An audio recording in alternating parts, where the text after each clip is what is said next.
It looks like... Yes, it looks like we're live. Hello everybody, welcome back to another Hangout. I'm sorry it has been a while. I've been pretty busy in like the last 2 or 3 months or so. But since I'm pretty much finished with my thesis, I guess I'll be able to do more of those in the future. With me today I have Micro. Hello Micro. So, I'm not finished with my thesis at all. Okay. Are you still doing lab work or are you only writing at this point? Doing lab work. I have no results yet. It's Oh just dear. getting things to work. Okay, then we have the Rumpus. Hello, and I haven't started my thesis, Okay. but I might do that tomorrow. And last but not least, Tornado Pelt. Hello. I have no thesis to start. Okay, so And with that, we have presented the 4 stages of thesis. Very good, Micro. I had to just say that. It's like everyone else is doing something about me. So I thought, Don't explain the joke. okay, so apparently this morning, I guess, or yesterday evening, last night, I don't know, MrThriveAndSurvive's MrThriveAndSurvive uploaded another video. This time a very lengthy one, actually. 22 minutes and 49 seconds. So this is quite unusual for him. About 12 hours in debunking time. Yes, this will be a very long hangout, unfortunately / fortunately, depending on how you look at it. So well, I got nothing to do. Me neither. So for those in the audience, you might have noticed that we're currently using a different audio setup than what we're usually using. I'm streaming this stuff over OBS and I'm connected to the other people via Discord. And together we're using a website called Watch Together, which allows us to watch the video and share the controls. So if there's some fuck up with the desktop audio, loudness, volume, or if you notice some lag or something, please tell me, because this is the first time we're using this. So any feedback is appreciated. And with that I say, let's just start. Unless it's audio feedback. Oh dear. Everybody ready? Here we go.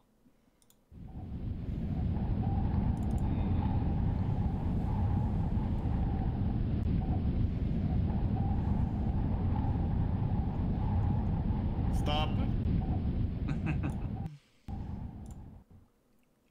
And what we just... Stop! Flat Earth Nobody use the controls apart from me. What the fuck? That I presented. Said stop. Who's clicking? I'm not clicking. Not me. I was doing that shit. Okay. So somebody yelled stop. Was that you, Micro? Micro. Yes, I wanted to say that what we just heard was the wind going through one ear and coming out the other often. Yeah, valid point. Valid observation. Okay.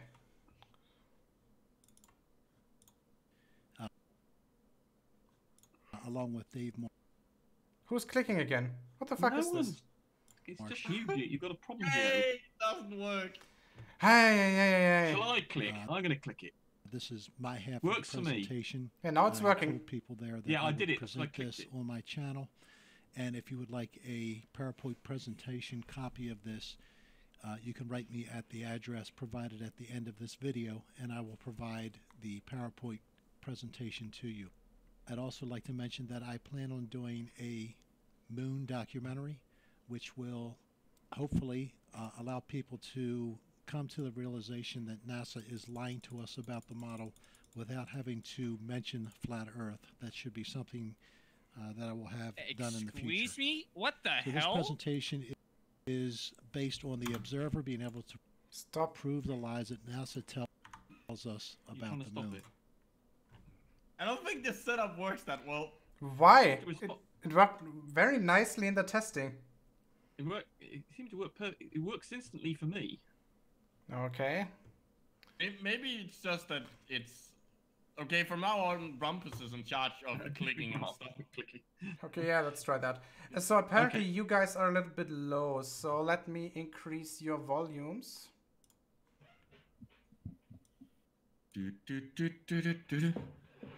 Okay, so let's see if this is better. Say something. Something. Hello. Hello. 1, 2, 3. Testing, testing, testing. That looks much better, I think. Okay. Shall I click on start? Yep, go ahead. Yeah, Now, response. most of this material has been covered on my channel in the past, so this isn't going to be new to a lot of you, but you may have missed some of this, so here we go. The Great American Eclipse of I August saw that 21, one. 2018 Wait, pause. Did he say moved west to 2018? east across Yes. the United Yes. States. Drink. Pause. Stop it. He can't even get a basic date right. You can't even get the basic freaking date right. No, Quite impressive. well, the really stop. The really funny thing is, take a look at this presentation. Do you Yes. notice something? Yes. 2017 solar eclipse. Great quotation mark. Start. Great American eclipse. Yeah. The 21st. 2000. Yes, he's even got the 2 wrong years and the same thing. Yes. Oh, Yes, dear. and there's no end quotation mark. Do you even date, bro? Oh dear. It's not looking good, is it? No, Should we carry no, on? not at all. No, not whatsoever. No. Okay. Jesus carry on. Christ. Actually, a little bit northwest southeast, as you can see here, and it had a complete path of totality of about 70 miles, give or take a few miles, depending on I what your remember. location I was was. there. I also plan to cover the different speed changes that occurred during this eclipse. That's called an which, for the most acceleration. part, has been ignored.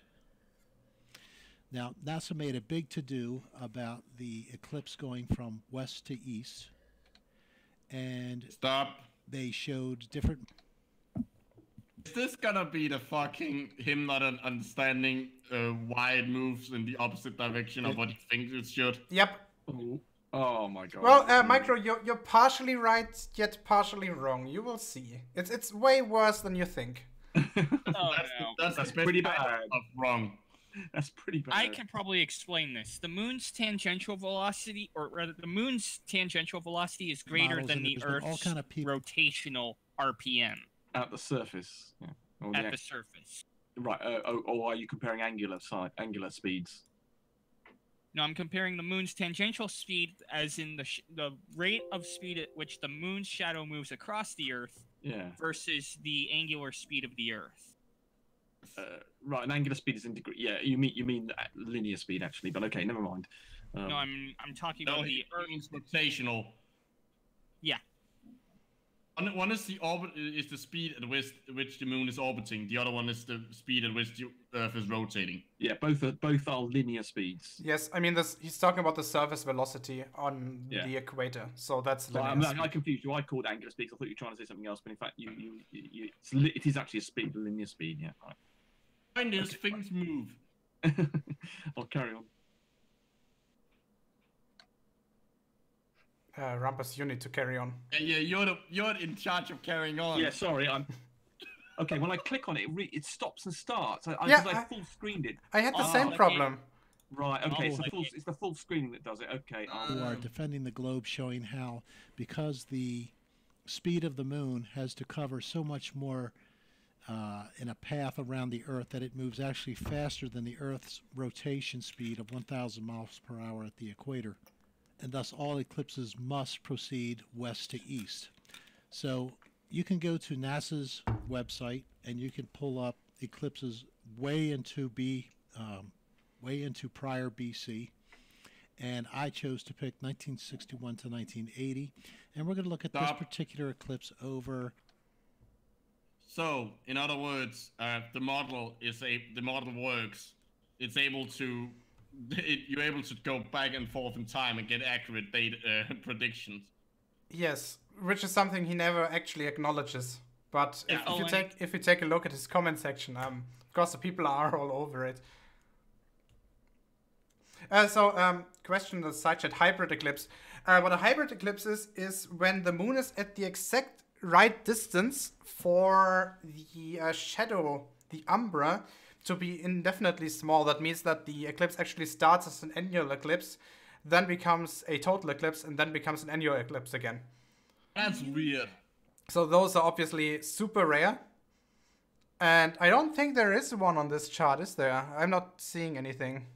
But the color of my monitor is crap, so I can't really differentiate between pink and red. Let's see when the last one was.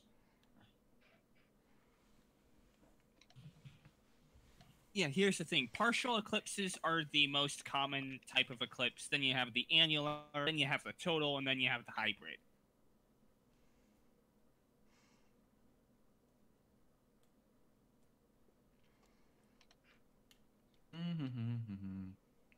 There was a hybrid in 2005. Was it made by Toyota? 2013. And there will be another one in 2023. Nice. I'd actually so love to see the one in 2023, because if you're at the exact right location, you would be able to see the eclipse starting as a partial, then becoming a total, and then suddenly, since the distance to the moon changes a little bit, then suddenly you will see the ring around the moon. So where you wanna go? Indonesia, Australia, or Papua New Guinea? So let's see. Australia. See it. There's a weird dialect. People arriving on the wrong side. Everything's trying to kill you. Bad food. No, wait, that was Britain. No, that's Australia as well. So. No. Also, Geo, I can detect incoming cherry picking. Oh yeah, definitely.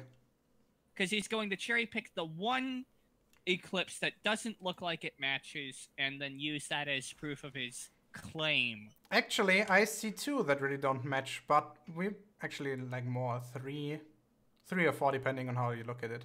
But I would actually show on how this eclipse works later on. Okay. Sweet. Northern Russia on September 22nd.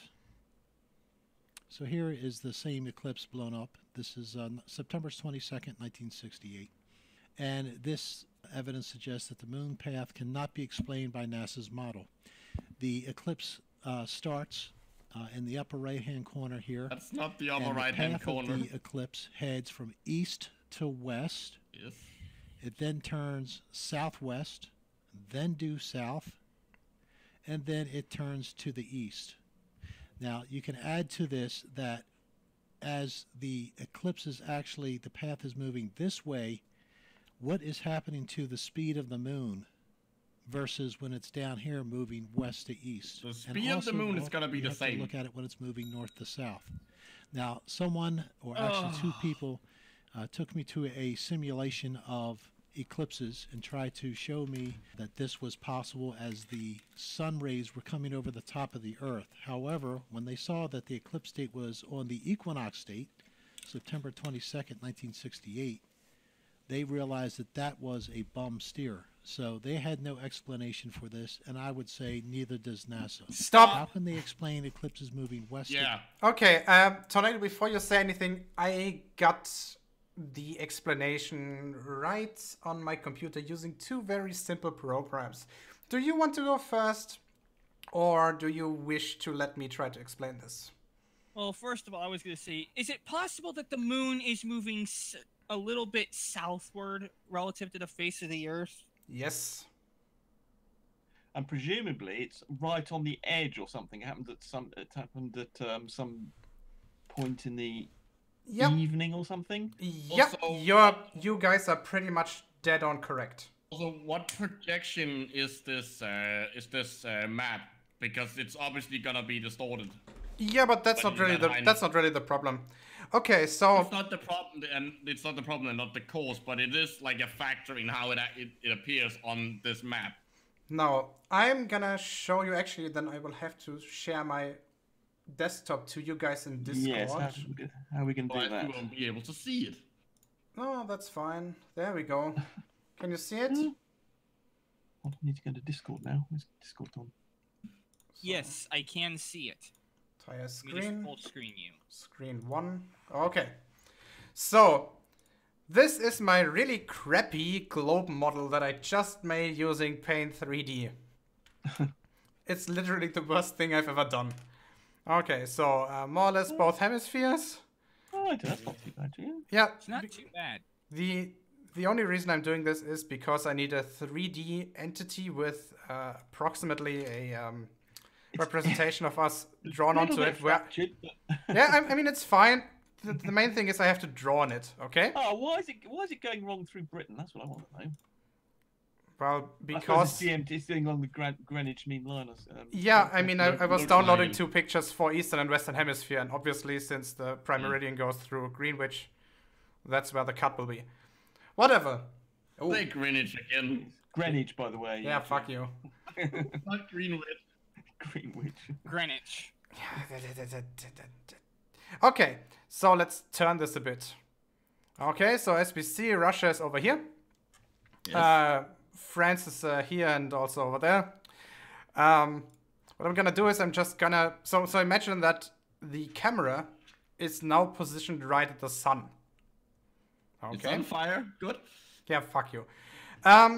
Let's actually think that the moon is coming from over here and going in this direction diagonally down, obviously eastwards, as it should be. And let's draw in the path that the shadow of the moon would draw.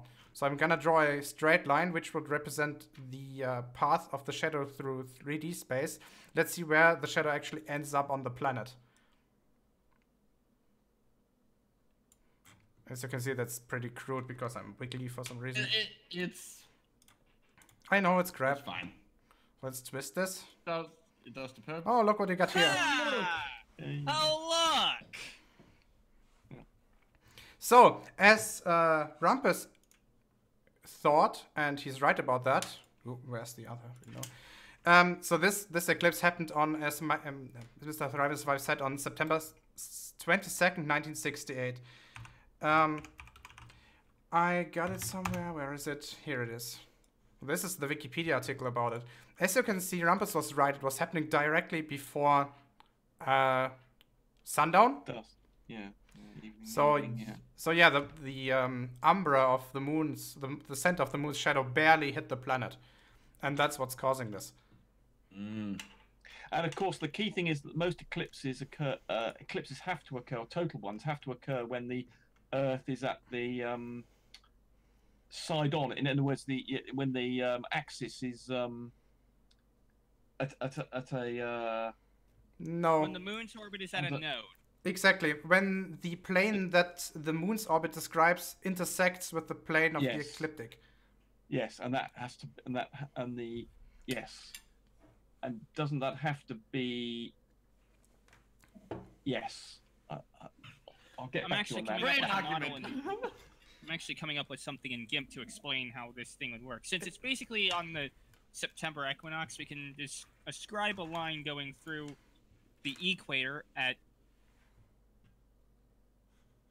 Because the angle of the moon's orbit around the sun is 5 degrees off, it only crosses it when the... But those 5 degrees is off to the axis of the Earth, not to the ecliptic.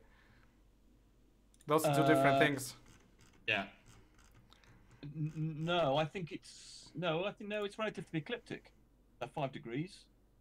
Yeah, I think so too. Is it? I'm not sure actually. Yeah, Meanwhile, I'll just simulate this thing in Celestia. So the time was CGI.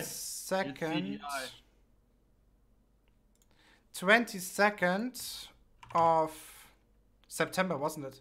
Yeah, September. 1968. That's January. What the fuck? Why did this happen? What the fuck? God damn it! You can't even time travel properly. There we go. Ah. Okay. This program really wants to hate me. Okay. My goodness, I have less problems in Celestia than you do. Okay, I I'm must play with this program more. going to position myself at the sun. Go to sun. That over there is the Earth, I think. I think so, yeah. Neat. Okay. No, I still can't remember the fucking controls about German. this. Yeah, it's in German. That's the problem. I Why would that be a problem? He can understand that. I haven't used this in like forever. Yeah, it's amazing how with these things, isn't it? How quickly you forget what the bloody Yeah, things yeah, are. yeah, I know. Even bloody Google Earth, I haven't used it for a month or something. I think, oh, what the hell do they? What's it face? And then I think, Ah, there we go. it's amazing. So press Option. This F. This one, press. There we go. So what I can do now. So now it keeps the relative position of them. Yes, exactly. So now I can just zoom into the Earth. That's a neat feature. I hope I can zoom in far enough. I think you can. I mean, it should be able to render it since like there's no problem for it. There it is. Okay, obviously we are a little late, so I'm gonna have to. That's not to scale. Yeah, that is to scale, obviously. No, it isn't. The size of the Earth and the distance to the Moon are not to scale. We're looking from a actually, position Okay, 150 sorry, kilometers away. Yeah, sorry, we're not. I was thinking the moon's not obviously coming across. Yeah, okay, sorry. Yeah. It's not its full radius, in other words. Yeah, to the right, in other words. Yeah, I was thinking we're in 3D here. Excuse me for as well for a moment. Right, okay, I get there eventually. Okay, so let's see. So obviously time is running backwards now.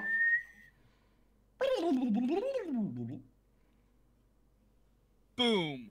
Shadow. Bingo. As you can see, the shadow, actually, let's continue a little bit. Yeah. Approximately here. So, this is the start of the eclipse. The shadow of the moon will now start hitting the planet. Let's increase time a little bit. I think this speed is okay. I'm confused. We're at the cap. We are at the sun. Right. Yeah. We're looking at like the sun is below us, more or less. There's the shadow.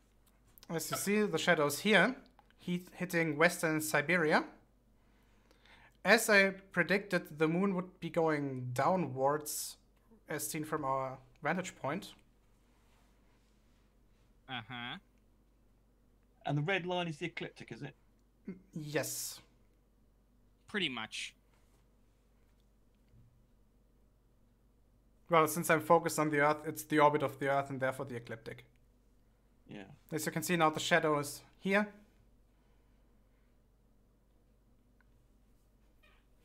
Yep.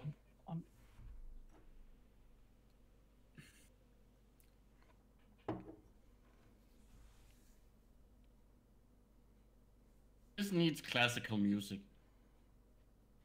Yeah, I was about to say the noob walls would do now. Copyright. So, where are we as a camera? You sure we're not at the center of the sun? No, we're the shadow should be directly above it a right, little bit. Yes, because the shadow should obviously be obscured by the moon. Yes, we are 1 million kilometers or so off. But Right. as said, otherwise we wouldn't be able to see the shadow at all. Yes. Okay. Also, I wouldn't have been able to zoom into the Earth because the sun would be in the way. Yeah, or you could have been in front of the sun. Yeah. Yeah. You just... Yeah. But still, wasn't I the one who stated that the moon would be moving downward according to our vantage point if we have the Earth's equator facing us? Yeah, we both did. And exactly. So, I mean, Mr. Thrive and Survive claims that even kind of did that. Mr. Thrive and Survive claims that this is not possible whatsoever. He's obviously wrong, I guess. Didn't have to say that. Like we already knew that. By the way, we have a flat Earth in the side chat. And they've been there Is a it while. Watson? He, she, it is called Flat Earth Victoria, Canada. Oh no. What is she piping off about? Okay, so I'm running the entire thing backwards once more, and then let's continue with the video. I don't think you need to. We can just continue. We got the point now. Oh, this is beautiful. Yeah, nice demo, Jim.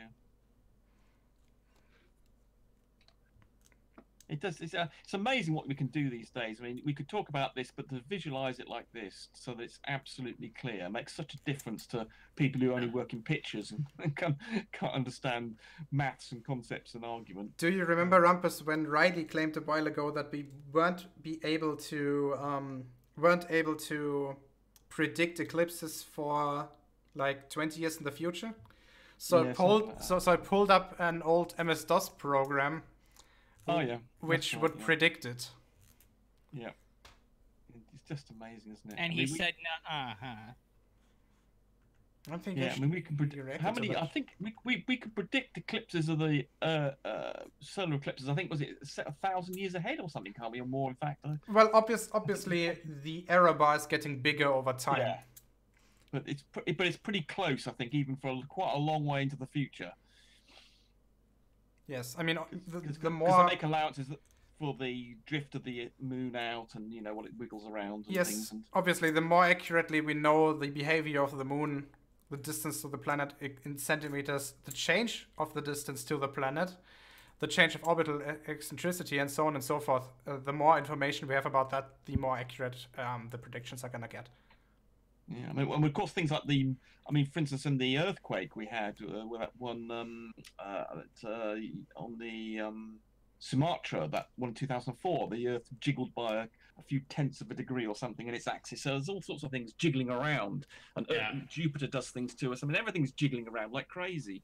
Yeah, I mean, Earth doesn't... when you want to take a look at jiggling on the surface of the planets, take a look at the polar hexagon on Saturn. That's a standing wave phenomenon. How cool is that? A standing wave of, that's right, but it's a standing wave of, it's not the, what's a standing wave, what's it, yes, I've seen it, I can't remember what it is now. It's a rotating storm system which... Yes, right. I'm talking about the actual axis of the Earth changed as a result of that earthquake. Yes, it changed by 10 meters or so. That's true. Oh, not just the storm, but the Saturn. Yes. Saturn's axis, you mean? No, wait, we're talking past each other. In case of the earthquake in 2004, the Earth's axis actually changed by 10 meters or so. The pole shifted a little bit. Oh, right. And actually, the amount of time it takes for the Earth to rotate, one rotation went down by a few microseconds. That's right, yes, indeed. Yeah, because the mass got closer to the center. Yes. Okay, let's continue with the video. Okay. Or does somebody else have to add something? I'm actually about done with my little graphic. Okay, then wait, now it's getting complicated.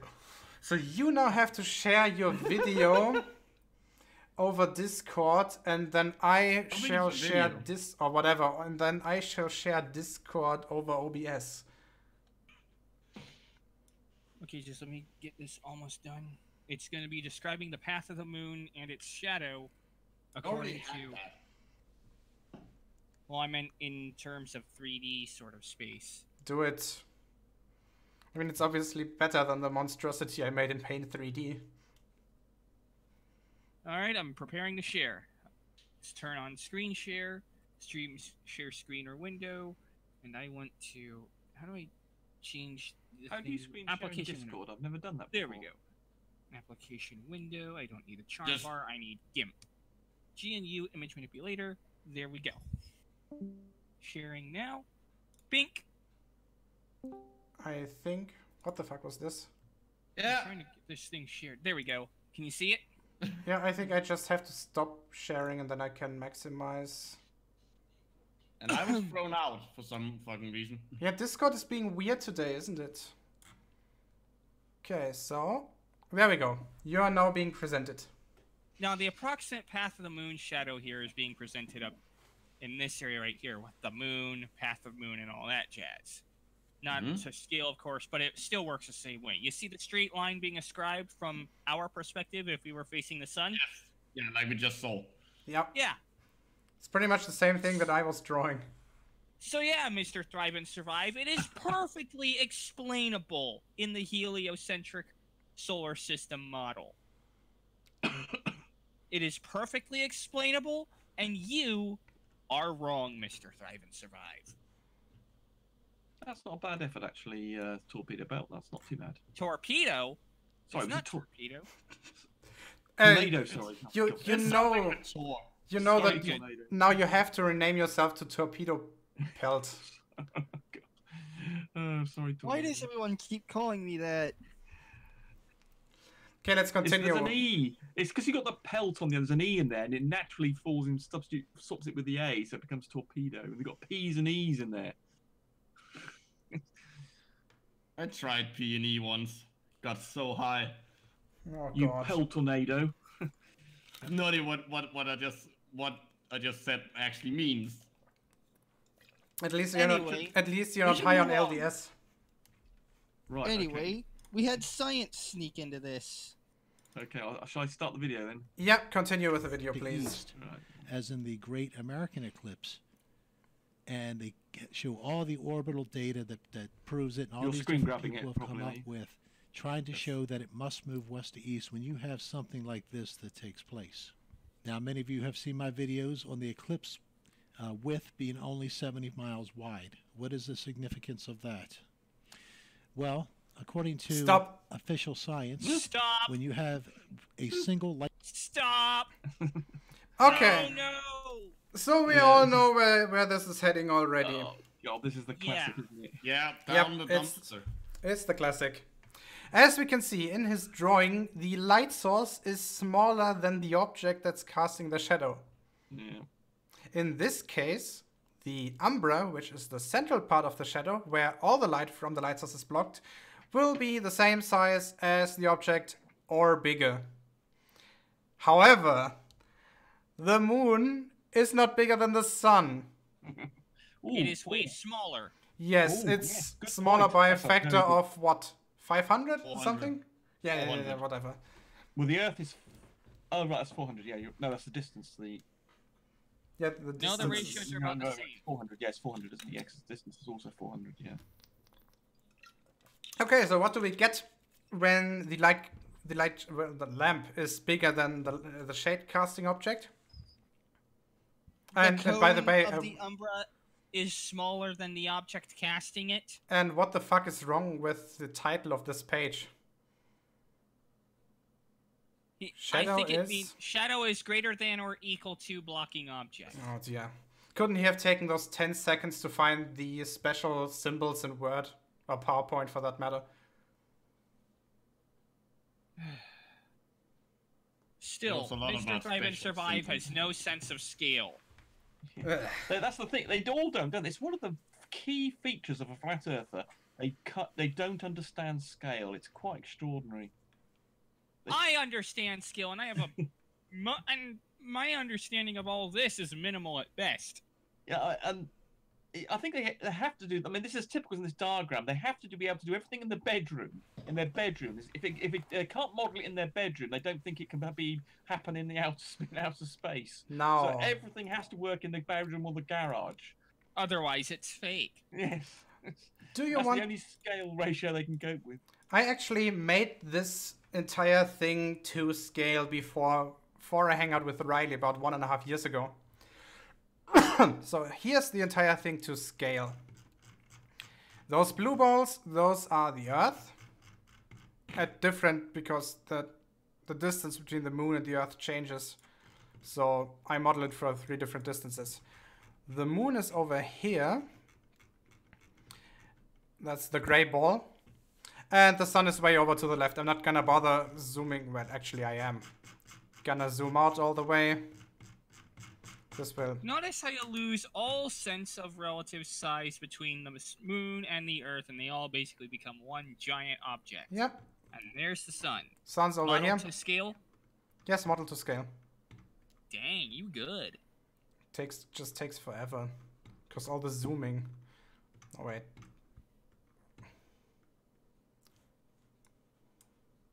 You're saying you need a master. Okay, let's take a look at the moon. Now those green light rays. Yes. Those represent the umbra. Let's go all the way. As you see, the umbra is shrinking. The black lines represent the penumbra.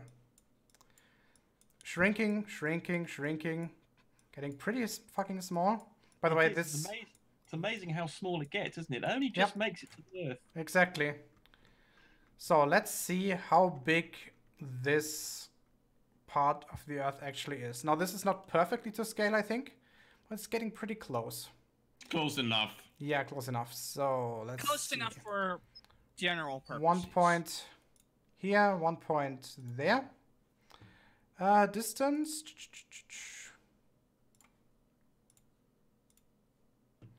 0.06, so this is in 1,000 kilometers. So in this case, the umbra would be 60 kilometers in diameter. Which is correct. Yes. Yeah, that's pretty close. Yeah. As you can see, when the moon is farther away from the Earth, The umbra over doesn't here, make it. you get the Antumbra. entumbra, exactly. I didn't know the right word. So this, as you right. can see, the entumbra is now widening. So when you're in a position here, somewhere between those green lines, you will see the... An annular eclipse. Exactly. You will see the moon in front of the sun, but the sun is not completely blocked, meaning that there will be a ring of sun being shown around the moon. And as you can see... What the the fuck size of the happened? moon changes by 15%, which is quite... So that's why you get these annular and total eclipses. There's quite a bit of size change because of the eccentricity of the elliptical orbit. Yeah, in this case, I only took a look at the eccentricity of the moon around the planet, not the eccentricity of the planet around the sun. That obviously changes that's more. Much smaller. Yeah, that's much smaller. It's the 15% of the size of the moon is obviously due to its eccentricity around the Earth. But yeah, there is a little bit of a change as a result of the Earth's behaviour, but almost all of it is due to the moon. Yeah. Okay, so that was that. Let's continue, I guess. Okay. Either way, the total shadow will be larger than the object casting it, but the umbral shadow will be smaller. Yeah. And to the point, as we're saying, when the moon is that 15% further away, it actually goes to 0 and doesn't make it to the Earth.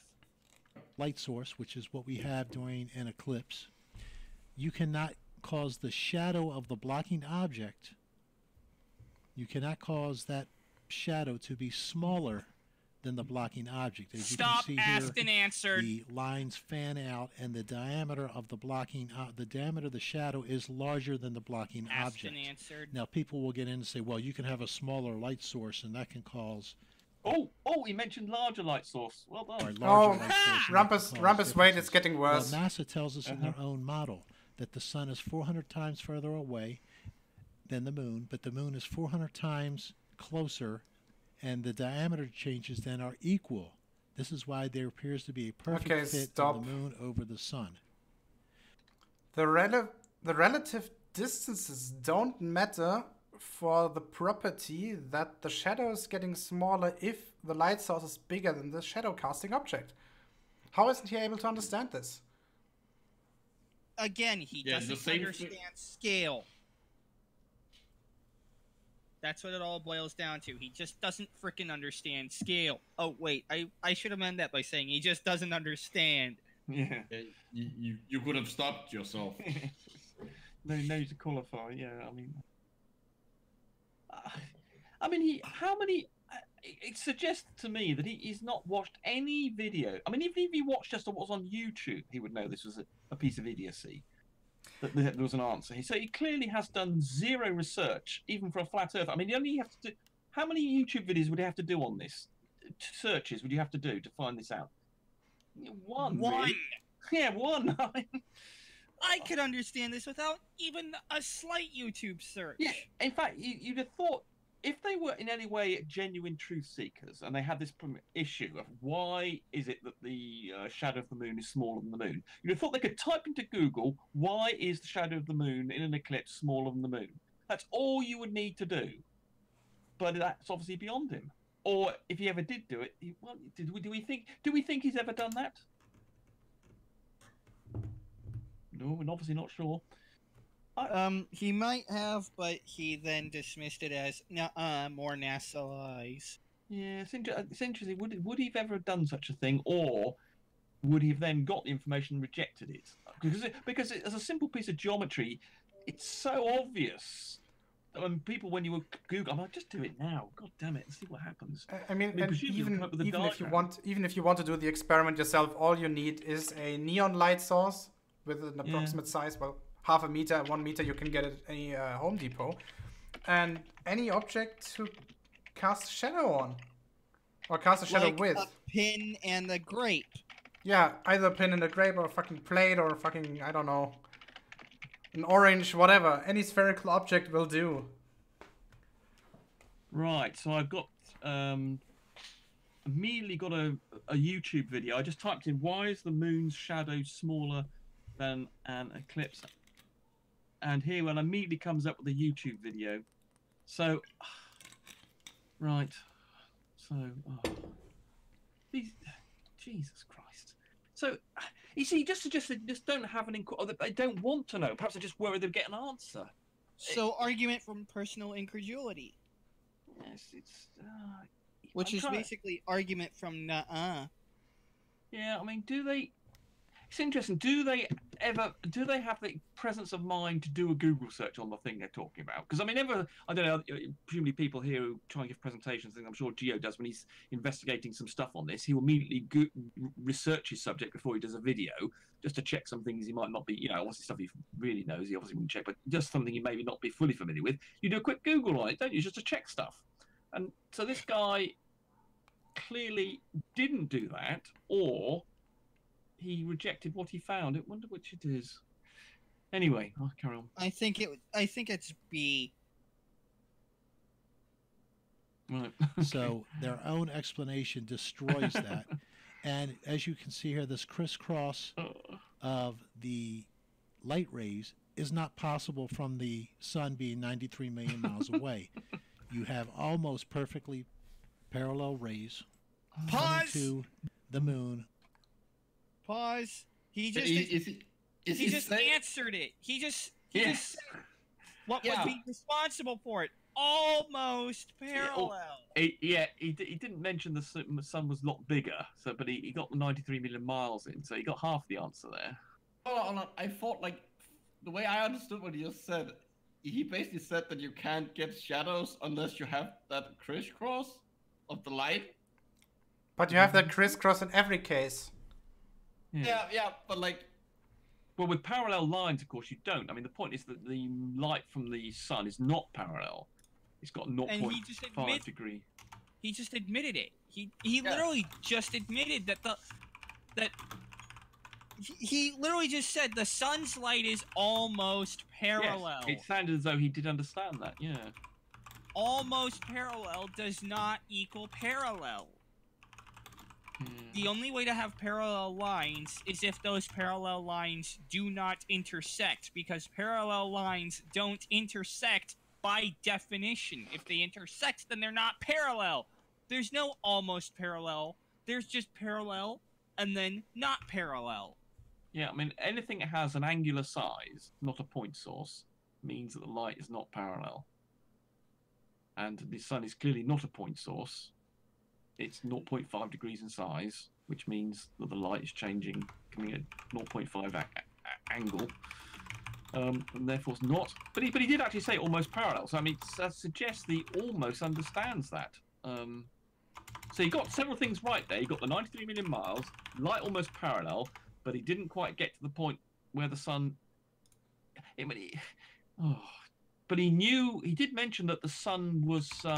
He did mention the factor of 400, didn't he? So he presumably knows from that the sun is supposed to be 400 times bigger, but just 400 times further away. So he's got most of the information there, but he just can't quite do it because he's looking at this picture of someone in a garage doing it or something.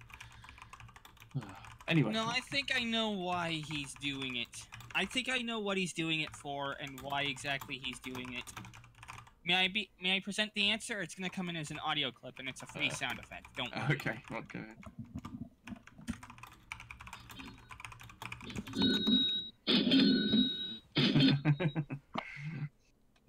That's quite a good sound effect. Right, I'll carry on. Which would block it. So it is a fact, and you can use the same sun that the moon does. You can go outside and take any object. All right, use a round object because that's what the moon is supposed to be. Use a ball, and you will find that the shadow is never smaller than the diameter of the ball. Stop. Yeah, itself. I was about to say. Can't. So now okay. In this case, he's measuring the umbra, the size of the umbra. Yeah. Well, you must measure the size of the umbra to compare it to the shadow of the moon. So he's measuring the size of the penumbra, isn't he? Well, yeah, okay. When he's talking about the solar eclipses, he's making the claim that the shadow of the moon is only 70 miles wide. That means that in this case, he's talking about the umbra. And he's excluding from the definition of shadow the penumbra. Now here, when he's saying that the shadow is always bigger than the object, he's talking about the penumbra. So he's changing his definition of what a shadow is and what isn't. So false equivalence. Yes, more or less false equivalence. Yeah. So second logical fallacy. Yes, and yes, because I mean, obviously, what he hasn't done, he should try. What he should do when he's got this ball against this wall. Now, what he should then think happens, and okay, now let's go and move the ball in the relative positions of the Earth and Moon, and then see, and he'll see that the black bit will get smaller, and the shadow, the umbra, will get smaller and smaller and smaller. I mean, how can he not realise that moving that ball away from the wall will mean that the darkest bit will get smaller? We've been over this. He's an idiot. I mean, yes, I suppose. Yes, I mean, obviously we've got this ball on the floor. Well, so the umbra and the penumbra are going to be very close together. But surely he's aware that the moon isn't that close to the Earth. I mean, it doesn't take. Oh God. And we've been joined by Hillel. Hi, how are you? Oh, he's very quiet. While he's doing that, I'll carry on playing, I suppose. I have actually done this personally. I have gone outside. Stop! Stop! Stop! Hold on, I'm stopping. I'm stopping anything. Oh, so holding this directly in front of the wall won't do very much because the umbra and the penumbra at this distance will be almost identical.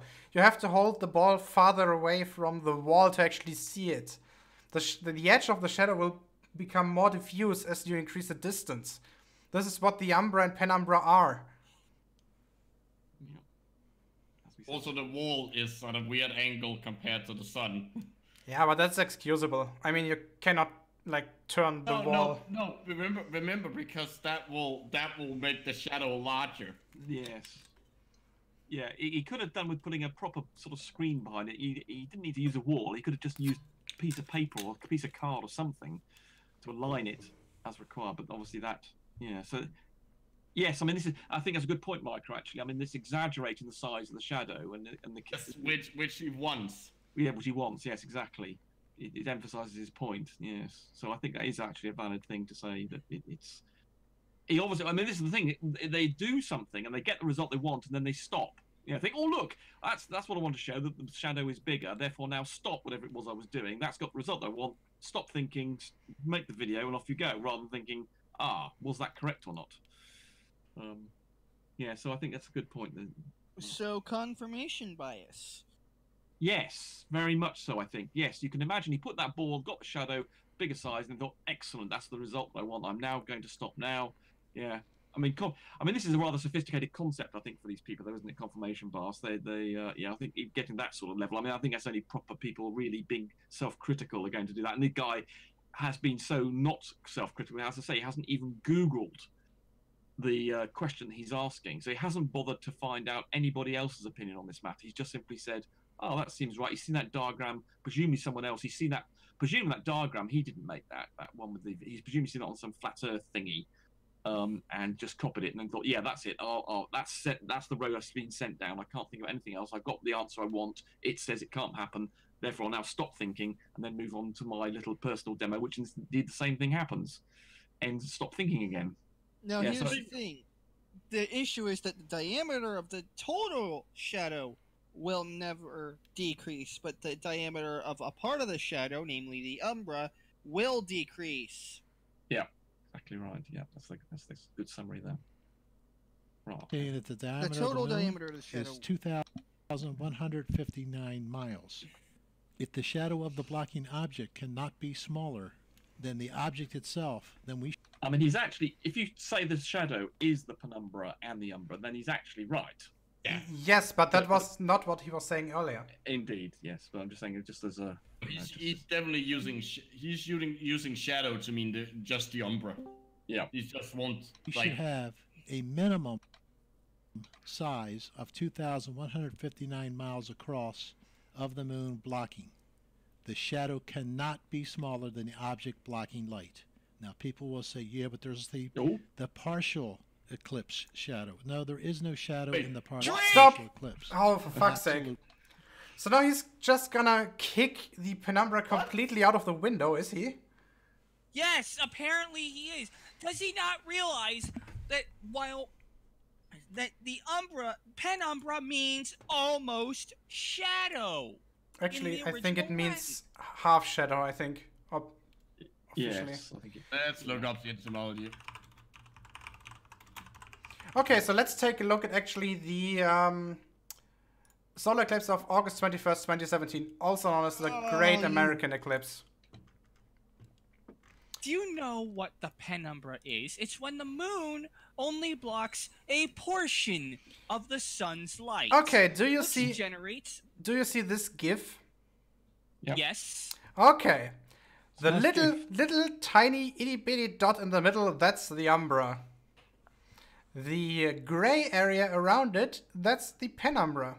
Obviously, the penumbra is bigger than those 2,000 miles. Much bigger. In fact, it's almost half the size of the Earth. I mean, Yep. it's reaching from the pole almost down to Mexico, so that's like, oh, well, actually further south, almost down to almost Panama, I guess. Panama, South America, Oh, yeah. Brazil. That's the rain So down that's- Africa. No, not Africa. 4,500, maybe 5,000 kilometers, something like That's a that. lot. yeah. So it's definitely bigger than the moon is. The moon's diameter is what?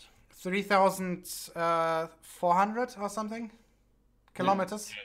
Kilometers, right?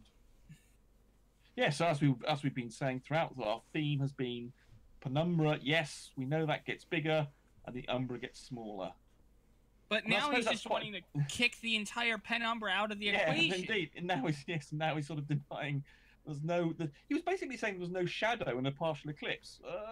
Which obviously raises the question of how the moon is blocking the sun, why he can't see the sun. I've been in the penumbra of the solar eclipse before, and I've noticed a transition when the solar eclipse is in the partial phase, and it will continuously get darker.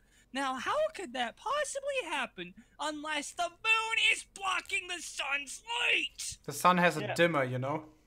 Yeah, I mean, his basic problem is that obviously for someone of his small intellect, the concept of two sorts of shadow obviously beyond him, and that's It's why like he the only used. fuzzy border you see around your finger whenever you hold it near a lamp. I'm obviously demonstrating that the diameter of the shadow of my finger is bigger than the actual diameter of my finger, yet the umbra of my finger is smaller. Yet there's still a freaking shadow. Yeah, This is something I can demonstrate in my house. Yeah, the concept of two sorts of shadow is obviously beyond him. Yeah, that's really It's what literally- Demonstrate the it's- same thing with a soda can. A freaking soda can. Literally black and white thinking. That one was great, Micro. Thank Demonstrate you. a fucking soda can. Right, shall I How carry can on I- then? Yes. Okay, so you teed up there, Geo, grabbing the right See. thing. Again, go outside and prove it yourself.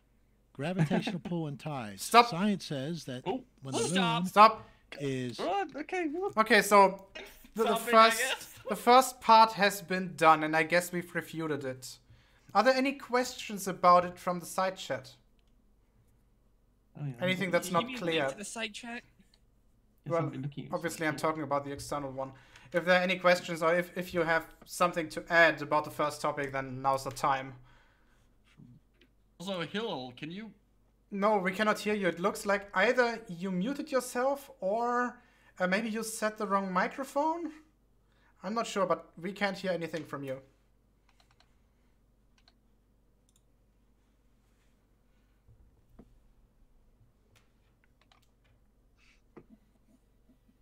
Okay, so Hill now said fuck in the internal chat. I saw it. So yeah, it looks like this topic has been cleared up. How Uh, stone. At Breakman, it depends on how far you're in the penumbra. Last time I saw an eclipse, it was March 15th or so, 2015. The sun was 50 or 60% obscured over here. And by over here, I mean the Nuremberg metropolitan area. And you didn't really notice it. The only thing you could notice was that the output of solar panels actually went down.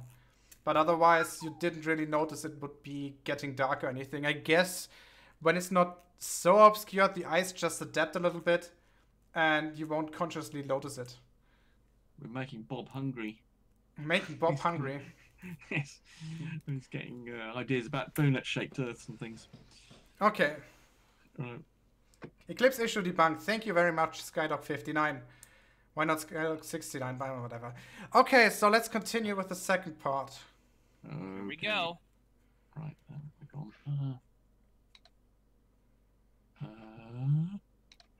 Right, you screen grabbing the right thing? On a certain side of the Earth, the moon's gravitational pull causes the water to pull away from the Earth's surface and thus create a bulge. Stop.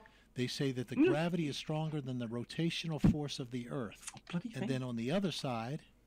Stop there. Okay, so is he actually saying that the part of the water that's actually pulled to the moon the most, or the reason why it's pulled, is because it's like directly pulled away from the surface?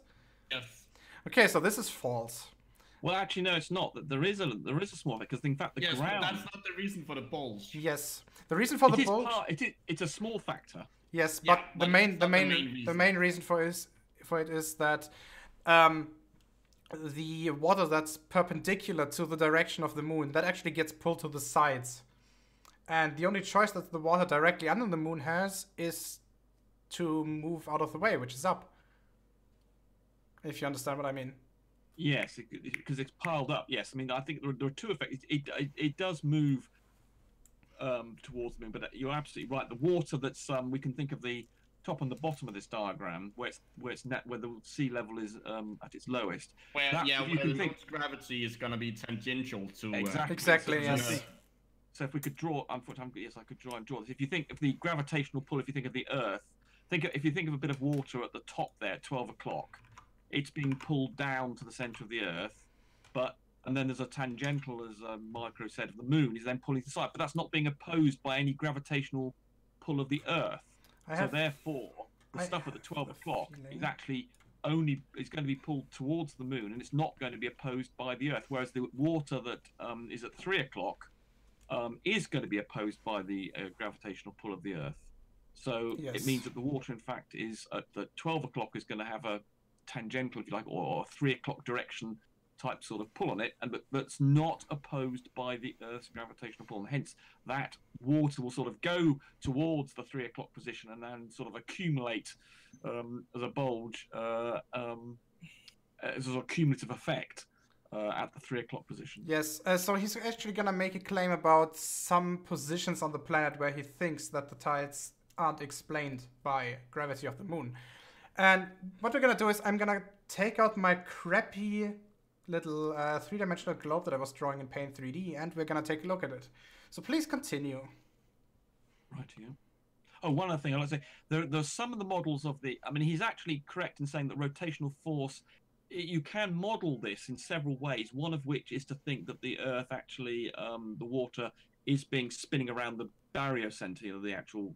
Because the Moon and the Earth, I think the center of rotation is what? It's about 1,000 kilometers under the Earth's surface. Yeah, yes. So it's off center by 4,500 kilometers.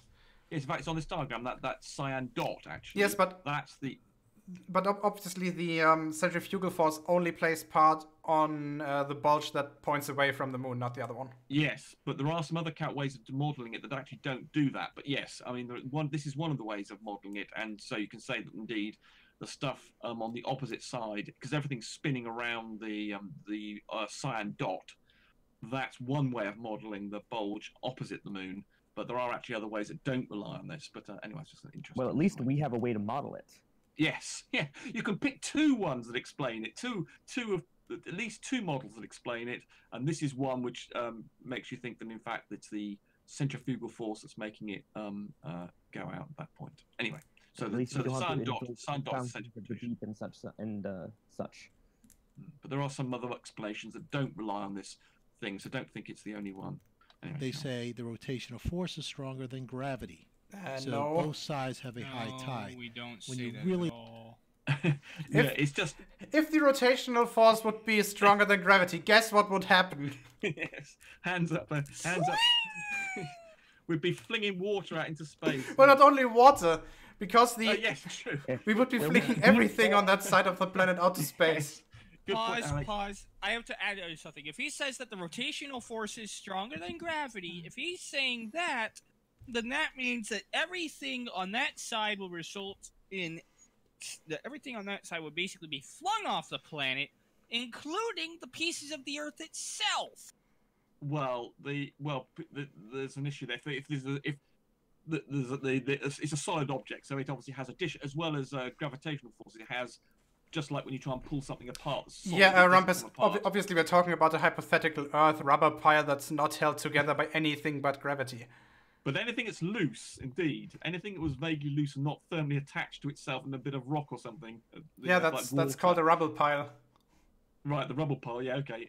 Yeah, that would definitely be off into space. So yes, Alex is absolutely right. It's not just the water that disappeared. It'd be Alex. We would never see Alex every 24 hours or something.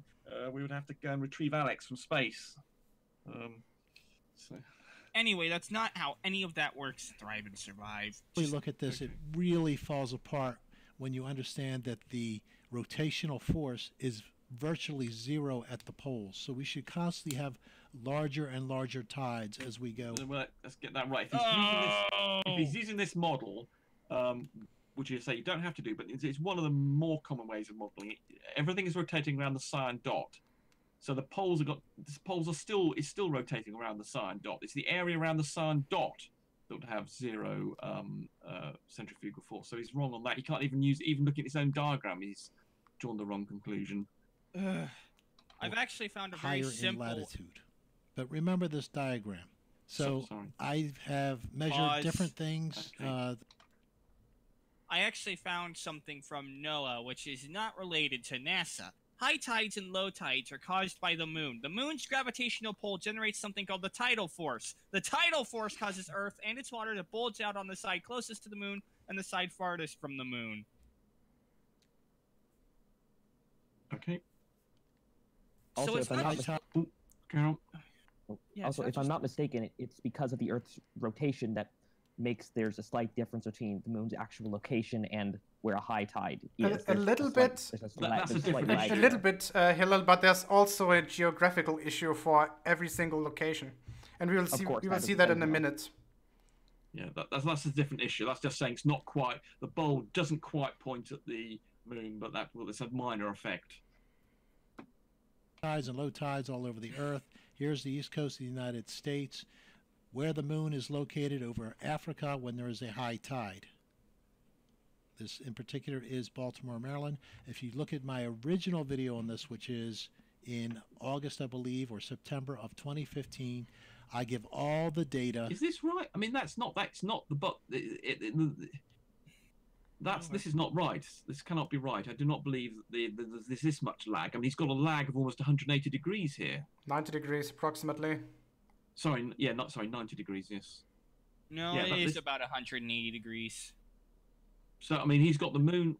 So he's got the moon over West Africa next to the sun, next to Southwest Africa, and he's saying the high tide is over on the left, which is about 90 degrees out. That's wrong. The moon is at the prime meridian, while the high tide is at the Well, that's the sun, international isn't freaking. No, the moon is right at the prime meridian. No, The it's high- not. No, it's West It's Africa, isn't it? it's a little bit further east. It's approximately 5 to 10 degrees east, something like Yeah, that. Southwest Africa. He's at the bottom right corner of that triangle where it says distance. Are you looking at the right thing? That's a Square. rectangle, I'm but looking at whatever. the right thing. Triangle. It's sorry, still, did I say triangle? Sorry, square. yeah.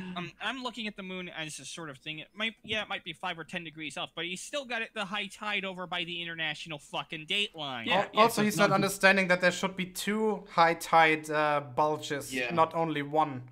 Yes, in fact, it is 180. Sorry, it is 180 degrees, isn't it? Yes, you're absolutely right, Tornado. Yes, of course, that is 100. So, in fact, he's out by 100. Hold on. So he's got one. He's got one high tide here, hasn't he? Yeah, that's what I'm saying. He has only 1 high tide bulge in this painting. Yes. So in fact, it's 180 degrees out almost. So it is in fact 180 degrees almost, not quite. from where the moon is. You can't it's nonsense because this is not how it actually works because he just has Yeah, I mean he's taken a valid picture from moon and date, whatever, and he's just simply shoved over the words high tide on it and put in a rectangle. Yes. But he's got no justification. Yes, but he's shoved in this high tide and it's wrong. It's completely wrong. He's just taking the picture, and when it's night, he uses that as the tide. Yeah, so I mean, this come on. Oh God, no! Did he? Yeah, I guess you're right, Michael. Holy shit, that's fucking painful. Yeah, you can see it also. Take a look at you can see that on the North Pole it's dark, and on the South Pole it isn't. He's definitely using the. What the fuck? Seriously? Yes. Oh my God. What? Oh. He's using a projection of the Earth. Yeah, but instead... That's not the issue. But the issue is... Wait, stop. The issue is that in the original drawing that he got from... Heck do I know? The color change that is here marked as high tide... Actually, that's right. Sun and dark. Yes, it's exactly. Nighttime, Exactly. It depicts on whether the sun is over or below the horizon, whether it's dark or whether it's day. Yeah, because you can see in the middle. There's the sun, just under the word E for distance. Exactly. And it's light around that, and then dark elsewhere. That can't be what he's done. He's not. I mean, he can't be that stupid. He can. And the moon. The moon is the thing just to the right of the sun. I will be AFK for 1 minute. And he's randomly decided, we don't quite understand why. Why has he decided the high tide is over there? I mean, he's just arbitrarily. So he's got one high tide as opposed to two. Yes, because it's the day and night. Yeah, and it looks as though. Yeah, I mean, we don't know what he's done. Oh, I mean, I suppose you could watch the. Yes, I suppose we just have to listen to what he's got to say. But it's clearly insane. Whatever's going on here. I mean, he's not. He can't really be believing that the can't be. Means tide. He can't. I refuse to believe anyone is that stupid. Hold on. I actually have another part of the whole tides issue, and it says why it should happen. On the side of the Earth that is directly facing the moon's gravitational pull is the strongest. The water on that side is pulled strongly in the direction of the moon. On the side of the Earth farthest from the moon's gravitational pull is at its weakest. This is basically the tidal force, and it's also responsible for the Roche limit. And at the center of the Earth, is approximately the average of the moon's gravitational pull on the whole planet. To get the tidal force, the force that causes the tides, we subtract this average of gravitational pull. Where are you reading this from? Because almost everything you've said is wrong. You sure? Yeah, almost everything you've said is wrong except the one bit. I mean, for a start, you just said at the center of the Earth they were equal. They're not. That's it. It's at the. No, it's the average. Yeah, the average. What you said there was correct. There were so many things wrong with what was being said there. No, that was completely correct. No, it wasn't. Because as I say, they were saying it was the lack of force of the moon on the far side is giving its bonus. That's not the case. No, whichever model you pick, it's not that. I wasn't done yet. Okay. To get the tidal force, the force that causes the tides, we subtract the average gravitational pull on Earth from the gravitational pull at each location. The result of the tidal force is a stretching and squashing of Earth. This is what causes the two tidal bulges. I mean, unless it's doing the other model in a strange way that I was... By the way, I am back. I'm sure... I put the link in the group chat. Where are you getting that from? Because I don't believe that... Just gave you the link. Okay, I will have a look at that, because I don't believe much of that was correct. But anyway, I guess... Okay, some .gov, okay. It's the government telling us. Yes, I'm not. There is a. Right. There's a complicated distance between gravity and inertia. Yes. Okay. I'll have to look at that. What he read was correct. I'm sure there was some problems with what you said there, but okay, I'll investigate that later.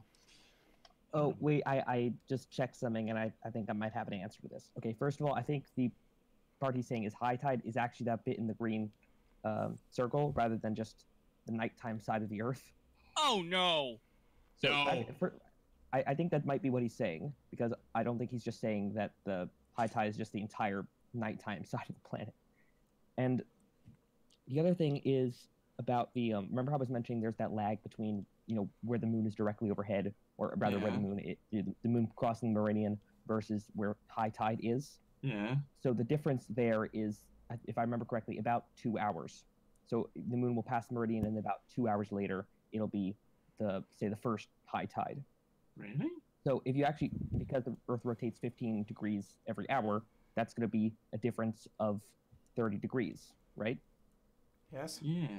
So the difference, and also the distance between those 2 points, between the green circle and the moon, is, and I need to check this again just to be extra sure, but I think it's about 30 degrees. No, that's nearer 90. Yeah, that's practically 90. Yeah, I don't. If not a little bit bigger, because I live I live near the 90-degree line on the Western Hemisphere, the 90-degree longitude line on the Western Hemisphere. And if my guess is correct, I'd assume that or if my math is correct, I'd assume that high tide would reach high tide at this point would be around the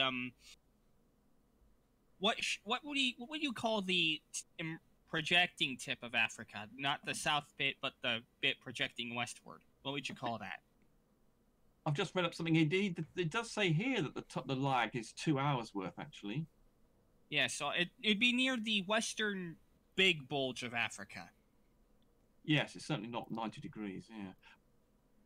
Yeah. I don't like. I think the point is, no matter what the fuck he's trying to say with this diagram, it's wrong. Yeah, I think that's about what the best way to phrase it is. Okay, let's continue. Okay. So, right. Let me just go. Okay. I'm sure what with the tides and everything like that, and I give the dateandtime.org or dateandtime.com website calculations. But this is where these photos were actually taken. You've gotten the name all wrong. It's timeanddate.com. Get it right. That's right. Taken from, but I actually give the tide data, and you will see using different measurements and observation. Here's What high the tide. hell? What? Stop. What the hell? It is. He's following the tide. Oh, No! No! Is he? Does he think this is a tide? Because he said he got this from Tide diagram. Do you remember that quote that he gave there? Does Time and Date have a tide diagram? But it can't be this because it probably gives the when low and high tide will be at a location. Because he's done it again. He's shoved the high tide in the dark bit, hasn't he? I'm checking sun and moon and Time and I don't Date. think they give tides.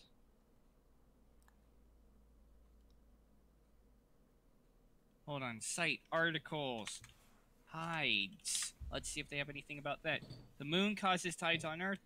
No tide calculators. Right, so he's. Is there a tide I was calendar? wrong. He is in fact that stupid.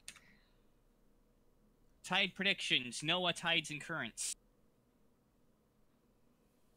Yes, in fact, actually, I've read here this lag between Lord. where the moon is can actually be almost an entire day in some parts of the world, apparently. That's because because of tides various are things. very complicated. Yes, and there was something else I wanted to say as well that was very important, and I forgot what it was.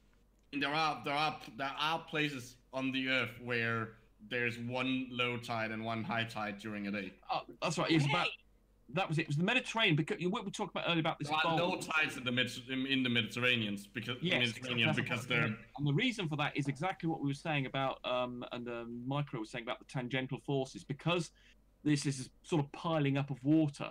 If you can't get that tangential force, And the two openings are too small. exactly. Two so openings? You can't get the Mediterranean. There's two openings to the Mediterranean. Do you count the Suez Canal? Yeah, that's what he's doing. I mean, you can get this is interesting. water. So, and you can include the Black Sea as well, I suppose. Well, yeah, So the point is if you that, don't count the because Black it's sort Sea as a piling part of the up- Mediterranean.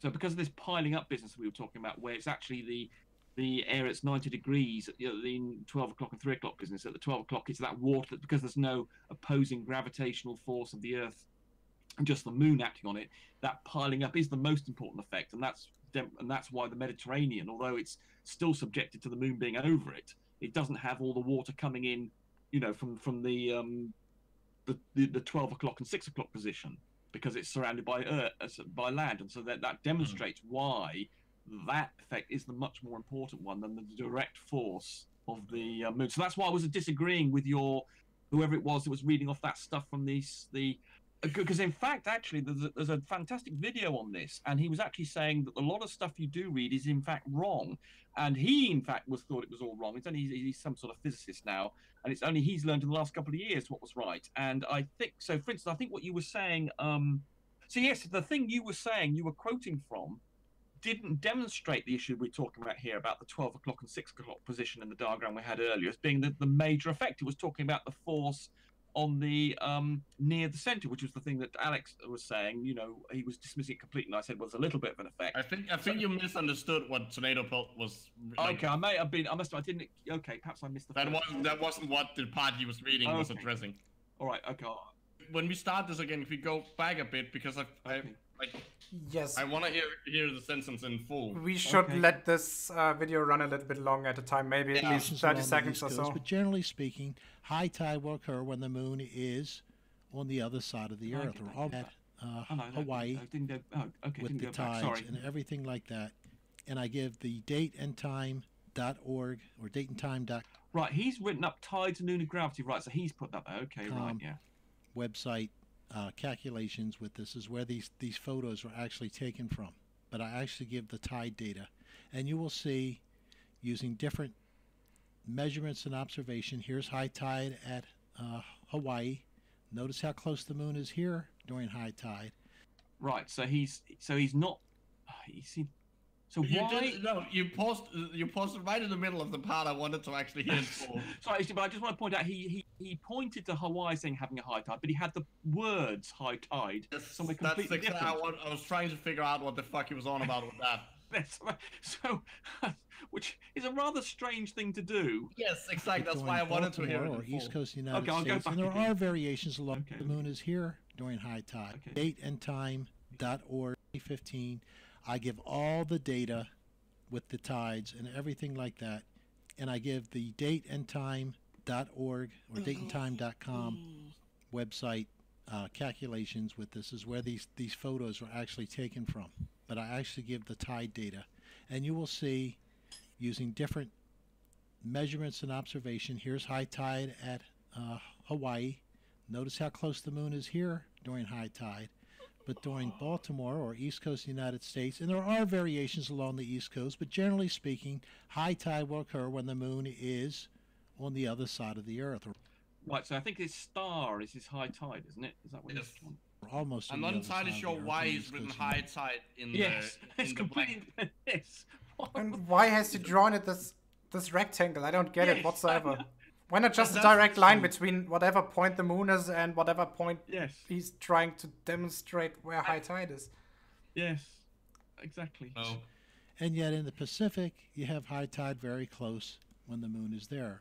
Conversely, we can look at the second high tide for Baltimore, and the moon is equally far away on the other side. Here is low tide for Baltimore. The box, the distance of the box, the reason why I use the box is so we can have perpendicular that's not how lines any is of to that show the works. distance. Stop. Okay, so why would we expect low tide in Baltimore? Wait, go back, Rumpus. Equally far away. What are you doing? Okay. I was going back. Do you want me to go back? Way on the other side. Stop. Now stop it. Stop it right here. Okay. So why would we expect Baltimore to have low tide right now? You wouldn't. Actually, a little bit, yeah, you would. I mean, there is the lag. Don't forget there's this 2-hour lag, so which is we're equating, which is 15 degrees per hour, so it's 30 degrees. So most of the north, it's this 30-degree lag. So let's not forget that. Let me actually share my screen. You guys can see my screen, right? I'm still sharing in Discord. Mm-hmm. Are those lines 3 degrees off every time, or? Okay, so the moon is approximately, where was it? Like there? Yeah, I think so. Yeah, more or less. That'll do. Okay. So let's draw in the lines in which the water is being pulled in which direction, right? So You've got a two. How far away are that way. Am I right? Yeah, where was the moon? Was it in the? Was it next to that as well? That's where the red X is. The moon was right. red, yeah. Okay. Yes. So as you can see, the water would be being pulled away from Baltimore, or from the eastern coast. Yeah. So you would expect low tide on the eastern coast of America. However, you would expect high tide on the northern coast of Central America at the same time. Wouldn't you? I'm not sure because we're treating it far. Both him and we are currently treating it far too simply because tides are really complicated. Yes, obviously, but in a simplified way. Yeah, if you ignore the geography of the land and things. And obviously, at the same time, you would expect high tide in northern Brazil and Venezuela and whatever those three. So the those three countries tide are. is not the same. Is not the same at the same longitude. Not necessarily, because as you can see here, the water would be being pulled away from the coast, whether it's pushed against the coast over here. Yes, because the model, the simple sort of bulgy model, I suppose it is saying that in fact you're getting different. The longitude is no guarantee. I must be, Not necessarily. No, that's the point. Yeah, indeed. So That's why, for example, when we take let's take this example of Baltimore, right? Actually, let me draw this in. But hold on, this can't be right because that would mean you'd never get a high tide at the poles. Because because the moon is always close to the equator, ish, that would mean you'd never get a high tide at the poles. Is that right? They wouldn't be as extreme, yes. Okay, so when would we expect high tide in Baltimore? I just assume that's Baltimore. Probably isn't. No idea. Yeah, it's It's close probably enough. further south. We would expect Actually, it. it's further north. Yeah, I mean, the dot is further south than Baltimore. Yeah, by like a long shot. Okay, so when the moon would be, for example, here. Well, obviously it would be over the equator, so there. Then the gravitational attraction would pull everything in this direction, which would mean that the western coast of the United States would probably have low tide, and the eastern coast would have high tide. No, I think we'd have a high tide. No, the west coast would have high tide. Remember, we also had to take into account that the east coast of the United States, for the most part, has like 2 times a day tides, whereas the west coast has mixed tides. And let's not forget the lag as well, of course, which confuses things enormously. Okay, I think we need a map really for this.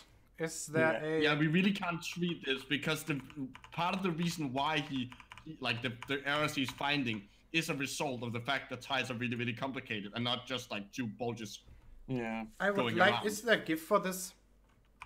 Probably. There was... there was a site that I did look at that had tidals.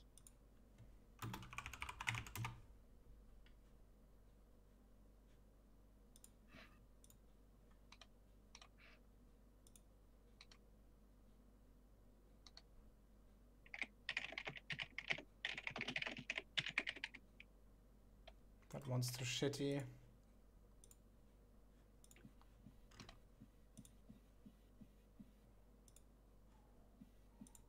Right, there's a YouTube video showing an animation of the tides.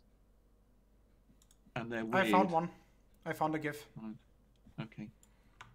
So this one. Can you guys see it? Yes.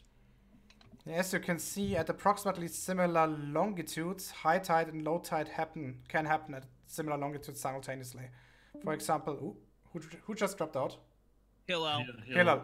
Okay. For example, here in southern Canada, you get high tide at the same time, where they're offset like. Yeah, they're offset almost one phase. When it's low tide here, it's high tide here, and the other way around. Yeah. So as you can see, it's directly a consequence out of geography. Right? The geography messes everything up completely. Yeah, you can see whenever it's high tide, when it's low tide here, that's because that's what you're looking at there. I'm pretty sure is the Bay of Fundy, which is like one of the places in the world that has the high, like some of the highest tidal differences. And yeah, that's where it's red. I think red and blue at the top right there. I think that thing you're looking at in Canada is the Bay of Fundy. That's why. Oh, okay. And it's like unique. Like it's you can use that as a general. Yeah, not as a general, but as an example.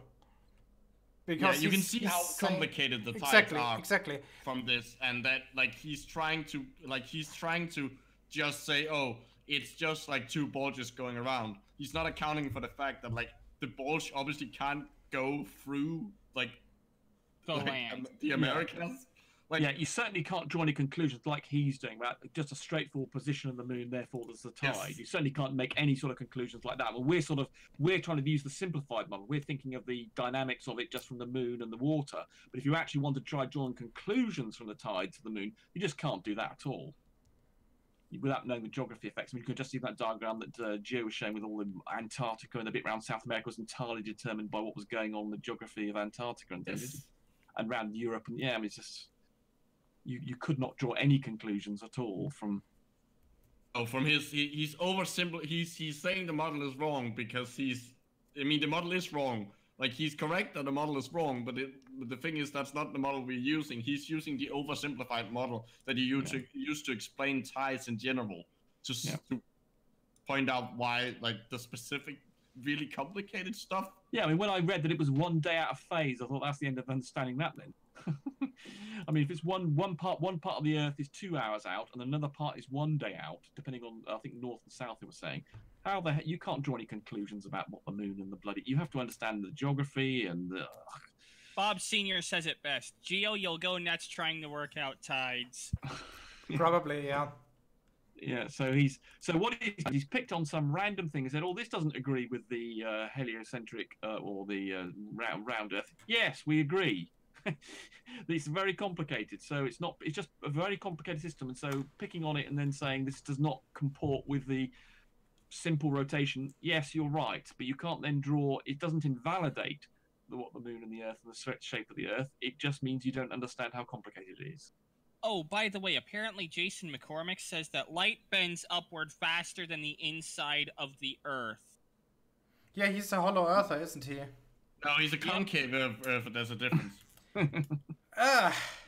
Yeah. Okay, Mike. Rise your point there.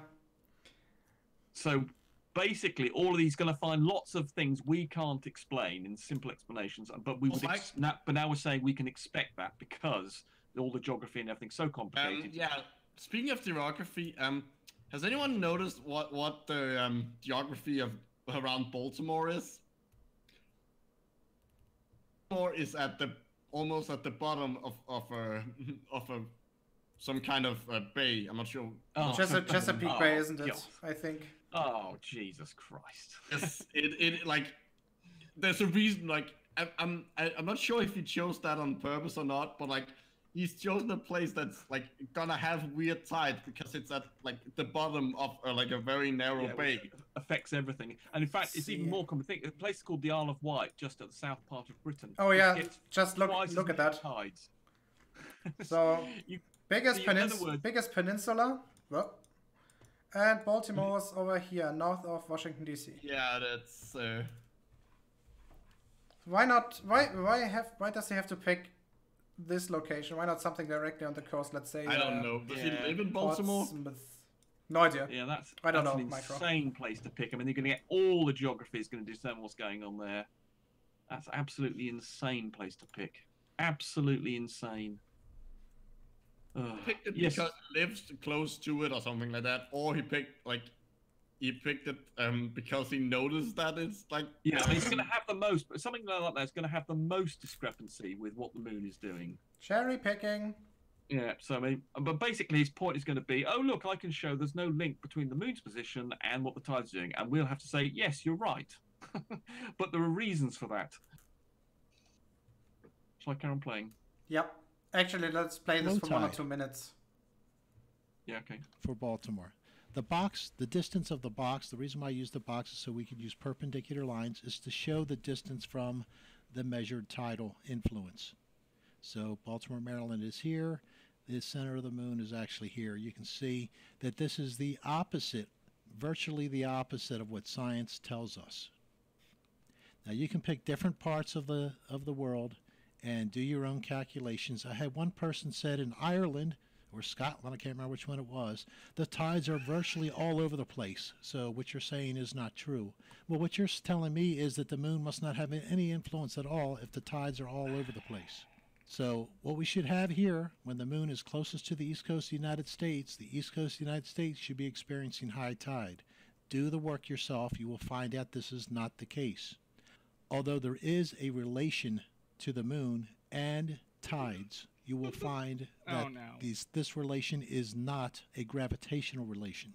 There are other forces that are obviously in effect other than gravity. Not forces. Here's the other low tide at Baltimore, when the moon is virtually perfectly.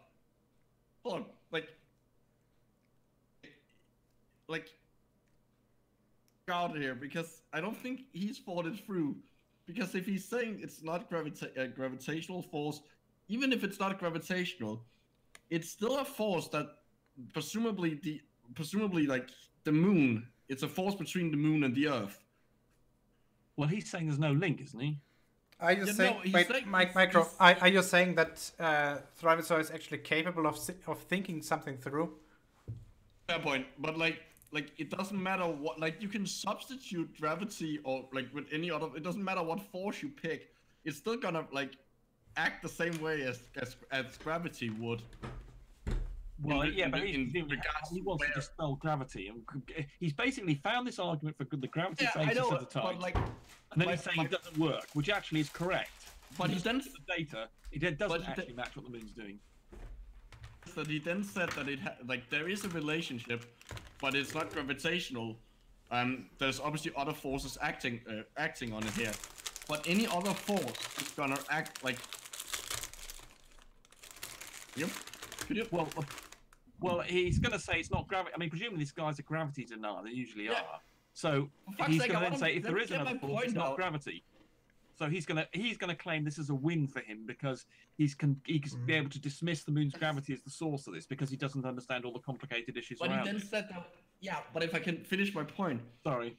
He then said that there were it has to be other forces, but any other force between the moon and the Earth is gonna act the same way as if it were. No, but he's not saying. He's saying it's not between the moon and the Earth. That's his point. It does no link between the movement of the moon.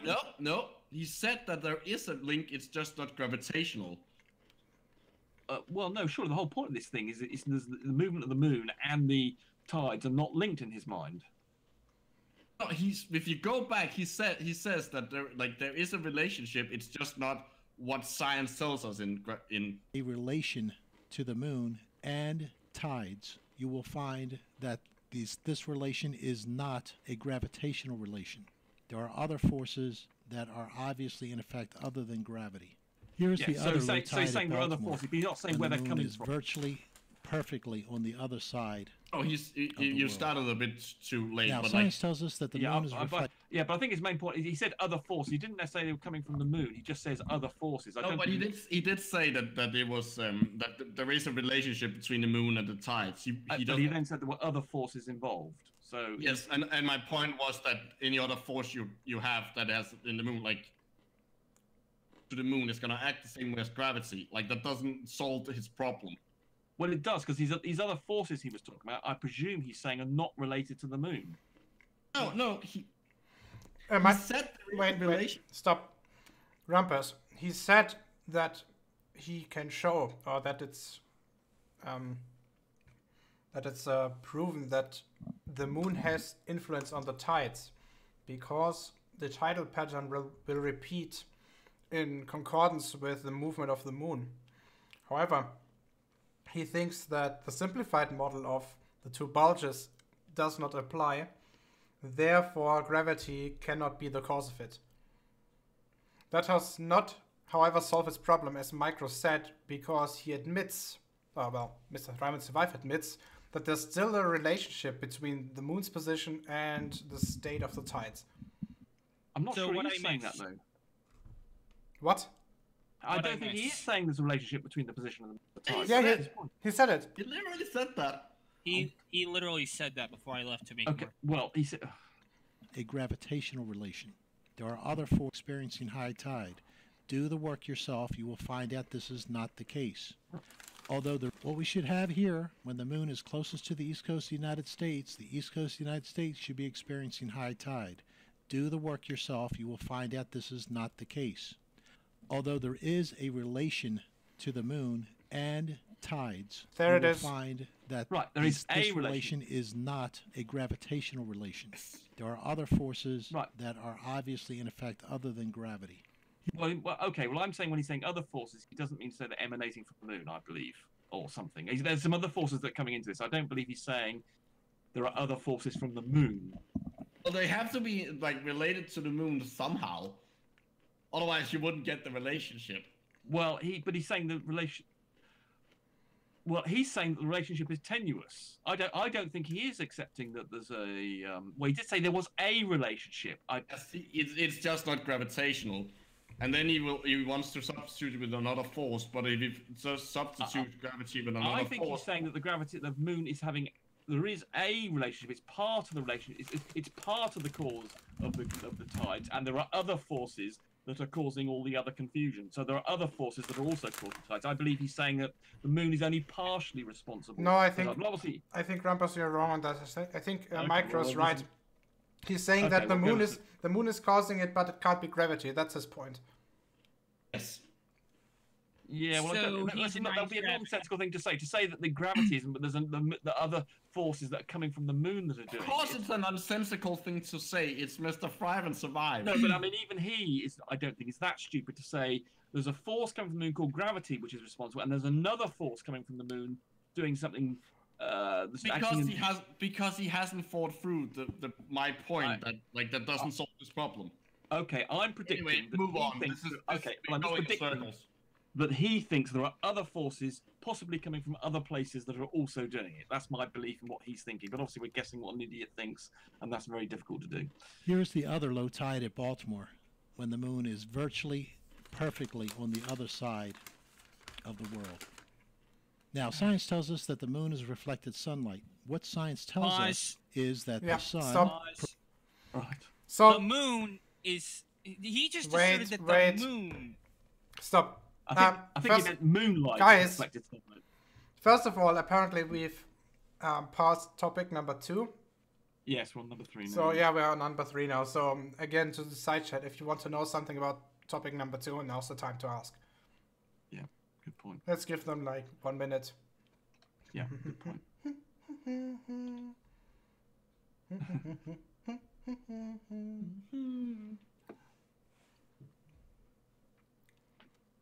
You Is anybody- wait. Why are we stopped? All right, everybody stop there, right? Yes. Awkward silence. Yeah, it doesn't sound as though anybody's in. Yeah, no one's posting anything in the side chat, are they? Or top chat, as they call it. You have to give them a little bit of time. Remember, there's a lag of a few seconds between us talking. Yeah, it's about and 20 seconds or something. something like this, yes. Oh. All right. So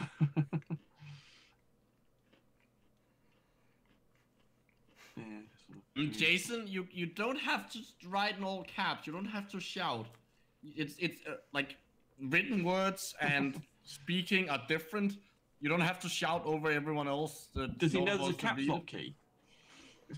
He earlier claimed that his caps lock key is broken, Yes. to which I No, call no, bullshit. because he's used. Yes, he has a shift key. Okay. Okay, it doesn't look as though there's great clamour for clarification.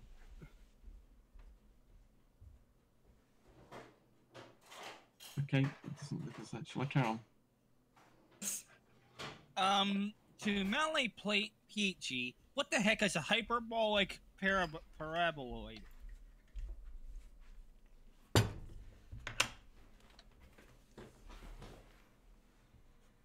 He's trolling Jason. Right, I'm going to carry on playing the. Where's it gone? Yes, please. Light to the moon, Continue. Okay. and then it's reflected back to the Earth. Well, let's do some tests that you can do to show this is Oh, no. absolutely false. Oh no. Now, we're going to use simple observation. Ah, This is stop! what science tells us we should be doing. We should be Bloody using. hell. Okay. Okay. I would like to have the floor. I've literally done a video that isn't out yet on this. Okay, so let's not spoil this too much. Micro, what do you think about his claim that sunlight is fluorescent? Yeah, it's meaningless because that's not what fluorescence is. Yes, he has no idea what fluorescence is. Fluorescence is a way of producing light. It's not a way of. It's not something to do with the light itself. Yes, fluorescence is when a atom or molecule is in an excited state, and when falling down from that excited state to a non-excited state, it gives off a photon. That's fluorescence. I use it every day. There's a difference between fluorescence and phosphorescence, which is that in fluorescence there is no change in the spin state of the electron.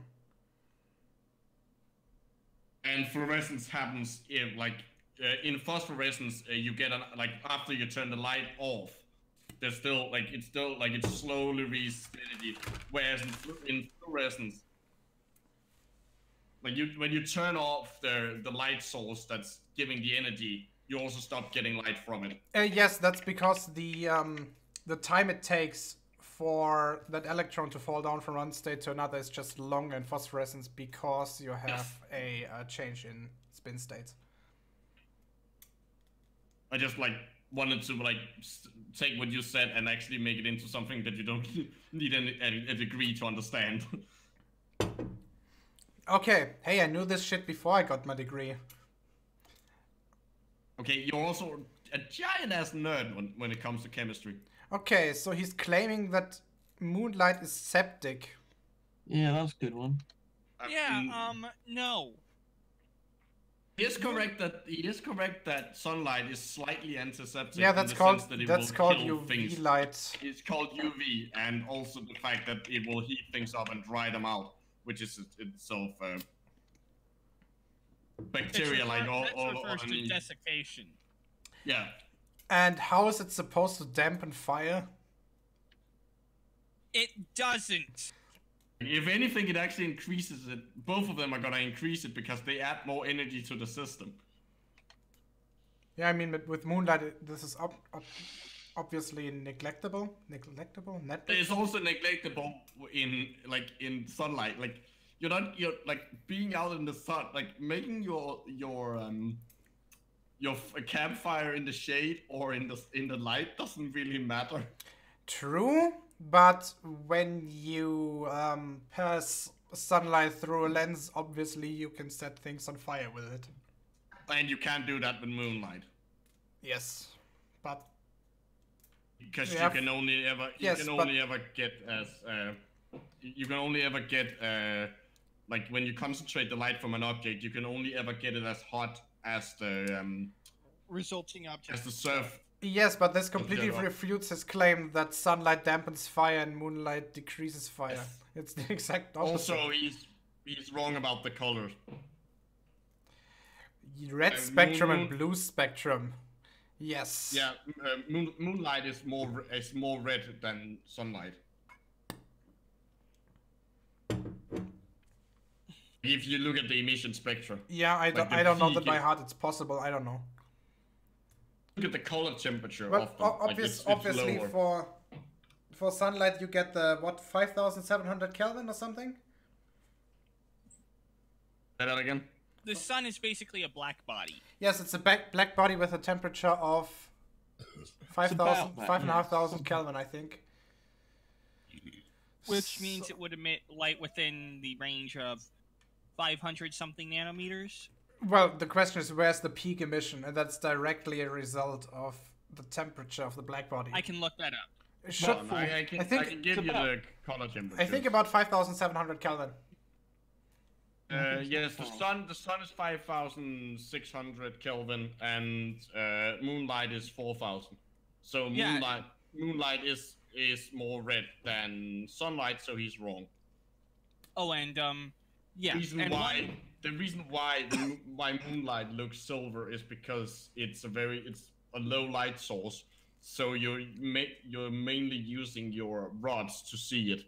So you have poor color vision, so everything looks black and white. Wait, are you saying you use your rods to see? Rods and cones, the things inside your eye. I thought a rod is something you use to procreate.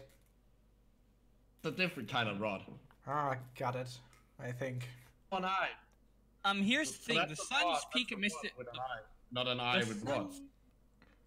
Guys, the sun's peak emissivity is actually near the green range of the spectrum, Yes. but the sun generally looks white. Well, like that small difference is we can't detect that because you get blinded. Don't look into the sun. Bad Unless idea. you're a flat earther, then please do. Or the president of the fucking United States. Okay, I think we need to continue. Cold light is nonsense as well. Yes, that's true. I mean, this antiseptic septic business is quite extraordinary. And so the difference between fluorescent, of course, rather than the emission due to an incandescent bulb is that the idea is that what stimulates the electron, raises it to another level, is an incident electromagnetic radiation. Then it emits it. Whereas obviously with an incandescent bulb, you just heat it up, get all the electrons up, jiggle them around, put them into higher energy levels through heat, and then they drop down. So that's whereas fluorescent means they're energized by electromagnetic radiation rather than heat. Anyway, that's just. I mean, this is just. God, when you see this, sometimes it's just so overwhelmingly observation to prove science. Now we notice that the sun is from the red spectrum, and the moon is from the blue spectrum. Silver is blue light. Is from the blue spectrum, and yellow silver isn't or blue. red What the fuck are is you what we talking see about? the sun usually, and that is from the red spectrum. Now, when you look this Pause, up, no. when I look this, We've been over this. Asked and answered. Okay, pause. up 3 years ago, you could see that there were definite differences. They have fixed this. They're saying that no, the moonlight is no different than the sunlight. And yet any artist, anyone that's really into photography or into colors and things like that, they can definitely tell you these are from two different spectrums of light. And since both lights are coming through the atmosphere, where they say the reason why we see yellow from the sun is because the blue is scattered out in the atmosphere, the same exact effect should apply to the moon, and yet it does not. We definitely know through thermometers that the sunlight is warming. You put something in the sun and you will notice that the temperature goes up versus in the shade. Whereas you will find with many people who have done experiments in different ways using different types of thermometers. I have done 3 different experiments myself. And eliminating any type of atmospheric difference that you might get with a blocking force. You will find that all the data for those who shows don't know, that stop. For those who don't know, the reason why you get these results has to do with how things cool down at night. If you it's a matter of if you have something in a thermometer in the shade at night, that shade is gonna keep prevent wind and it's gonna hold the heat in. But if you have it out in the moonlight, wind and there being nothing above to catch the heat is means the heat is gonna disappear.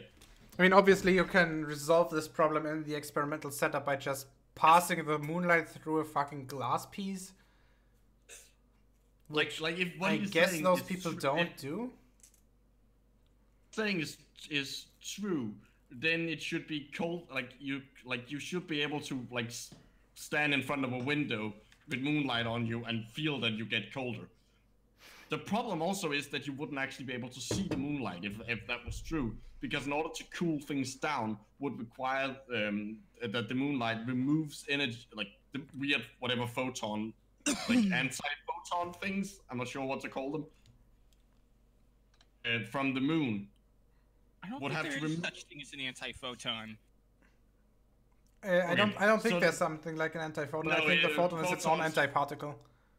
The point is you wouldn't be able to see the moonlight, because in order to cool things down means it has to remove energy, and if it removes energy, it wouldn't be able to react with the proteins in your eye that you used to see with, because that reaction involves an increase the energy you get from the photon. It's used to do has to give you energy, not take it away. Yes, exactly. So you wouldn't be able to see the moon if its light actually cooled. How do I screenshot? I've got an image of the sun's spectrum, which I think might be useful.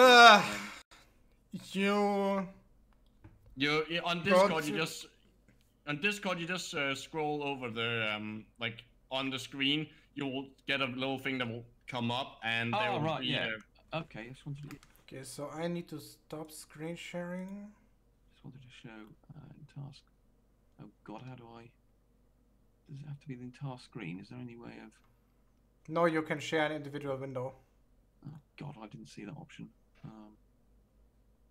What I was trying to show. That was what I was trying to show. Yes. That. So there is that's the spectrum of the sun, and there's it saying 550 C, but of course we were talking about Kelvin earlier. Someone's 5,700, which is another, about 5,500. So that's what the sun does, and you can see it sort of peaks here. But that's the black body spectrum, and no doubt the moon be shifted to the left. I haven't bothered to find what the moon is, but everything will be shifted to the left to give an average of 4,000, whatever it was. Someone was saying 4,000. 4,000. Yeah. So it'll be basically just crush it up to the left. To the right. The moon. Oh, sorry, absolutely right. Sorry, you absolutely. To the right, obviously to bigger wavelengths. Yeah, because some of the energy is gonna get lost when you hit the moon. Yeah, otherwise the moon would be zero. Would be at absolute zero. Yes, that's confused me, because I normally associate that shape with that shape going that way as being increasing in energy. Yes, I'm a bit confused by that. But okay, perhaps. No. You have to remember, higher wavelengths mean less energy per photon. Indeed.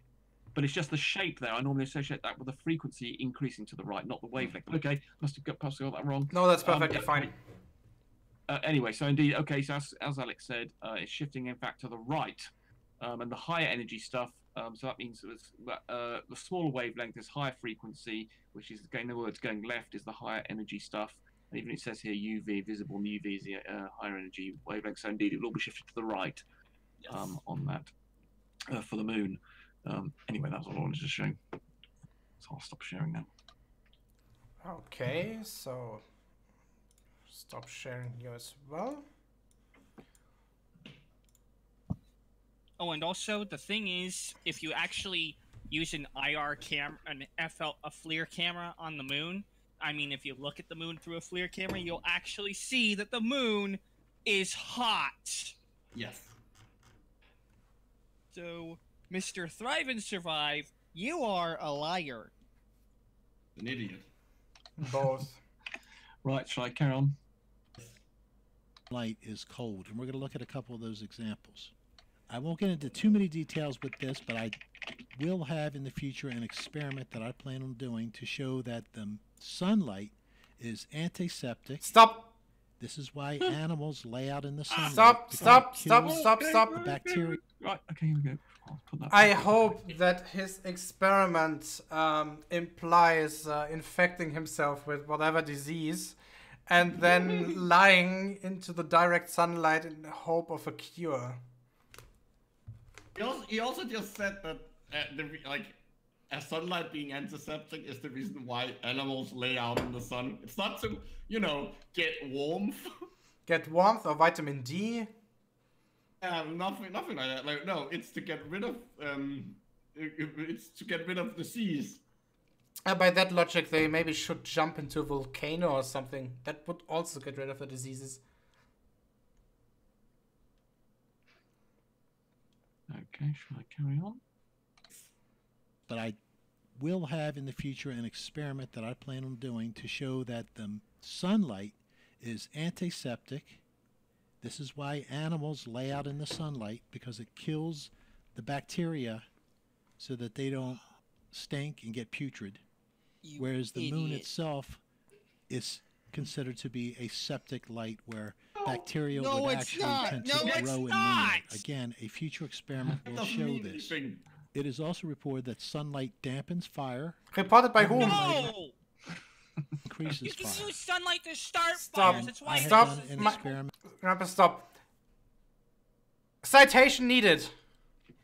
Yes. I know Eric Dubay gives a citation. It's just that it's from the 1800s. Oh God, no. Let me guess, is he claiming that in moonlight maggots spontaneously spawn on dead meat? No, he find like but you will have to wait and see that video when it comes out on Rhetoric and Discourses.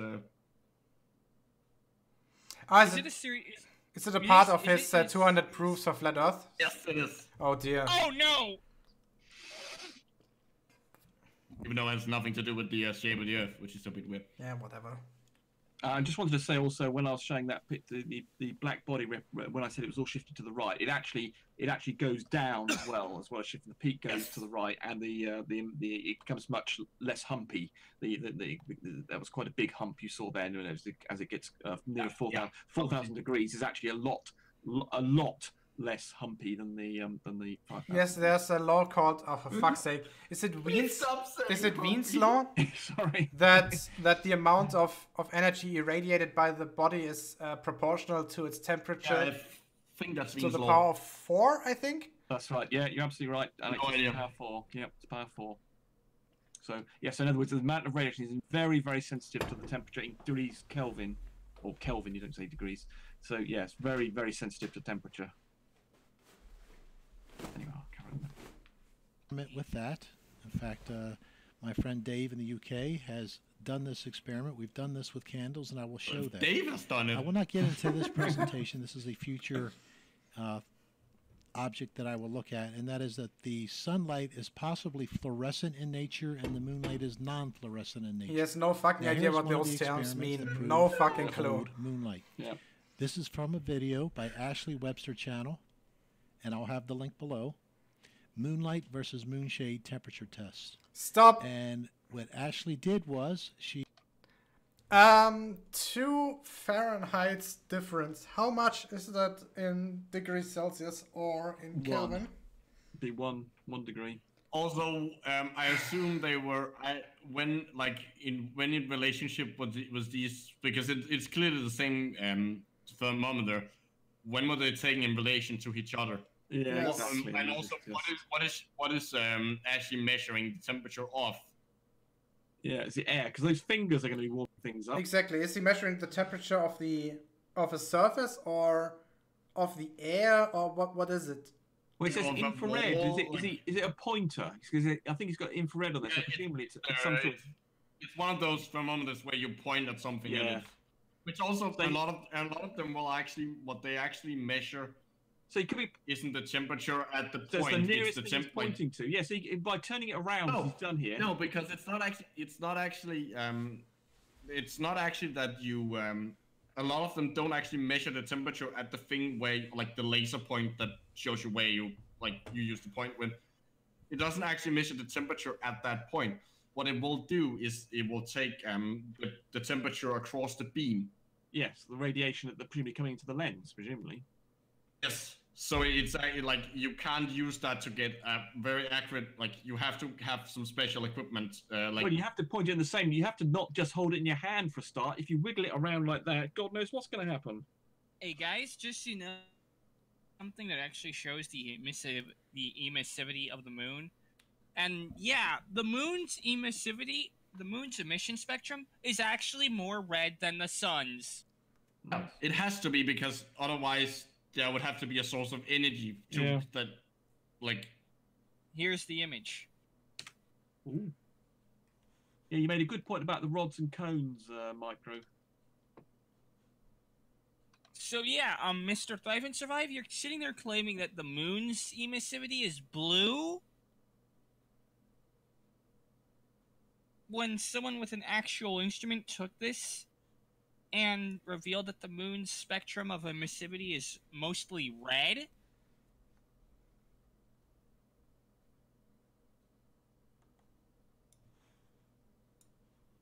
Let's move on and see. Yeah.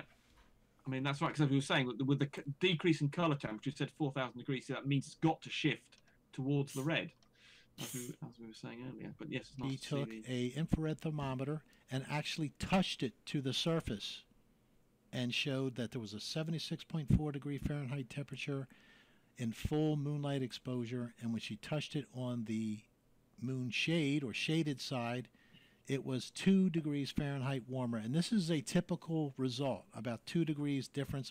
Right, so has he got right? So what he's saying is he's got a card or something with 2 sides, and he's then put it on one side and then the other side. No.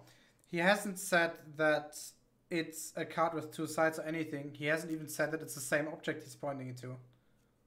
Yeah, well, I'm just assuming that it is. I'm giving the benefit, but even if you put it in that situation where he's actually got the same object, one side might have a wind on it of some sort, and the other one not. I mean, there could be thousands of reasons. Yeah, 2 Fahrenheit is not a whole lot, especially when you're using that equipment and it's not a very controlled environment. Exactly. Although this is a very poor experimental setup. I'd actually like to see the arrow bar of that thermometer.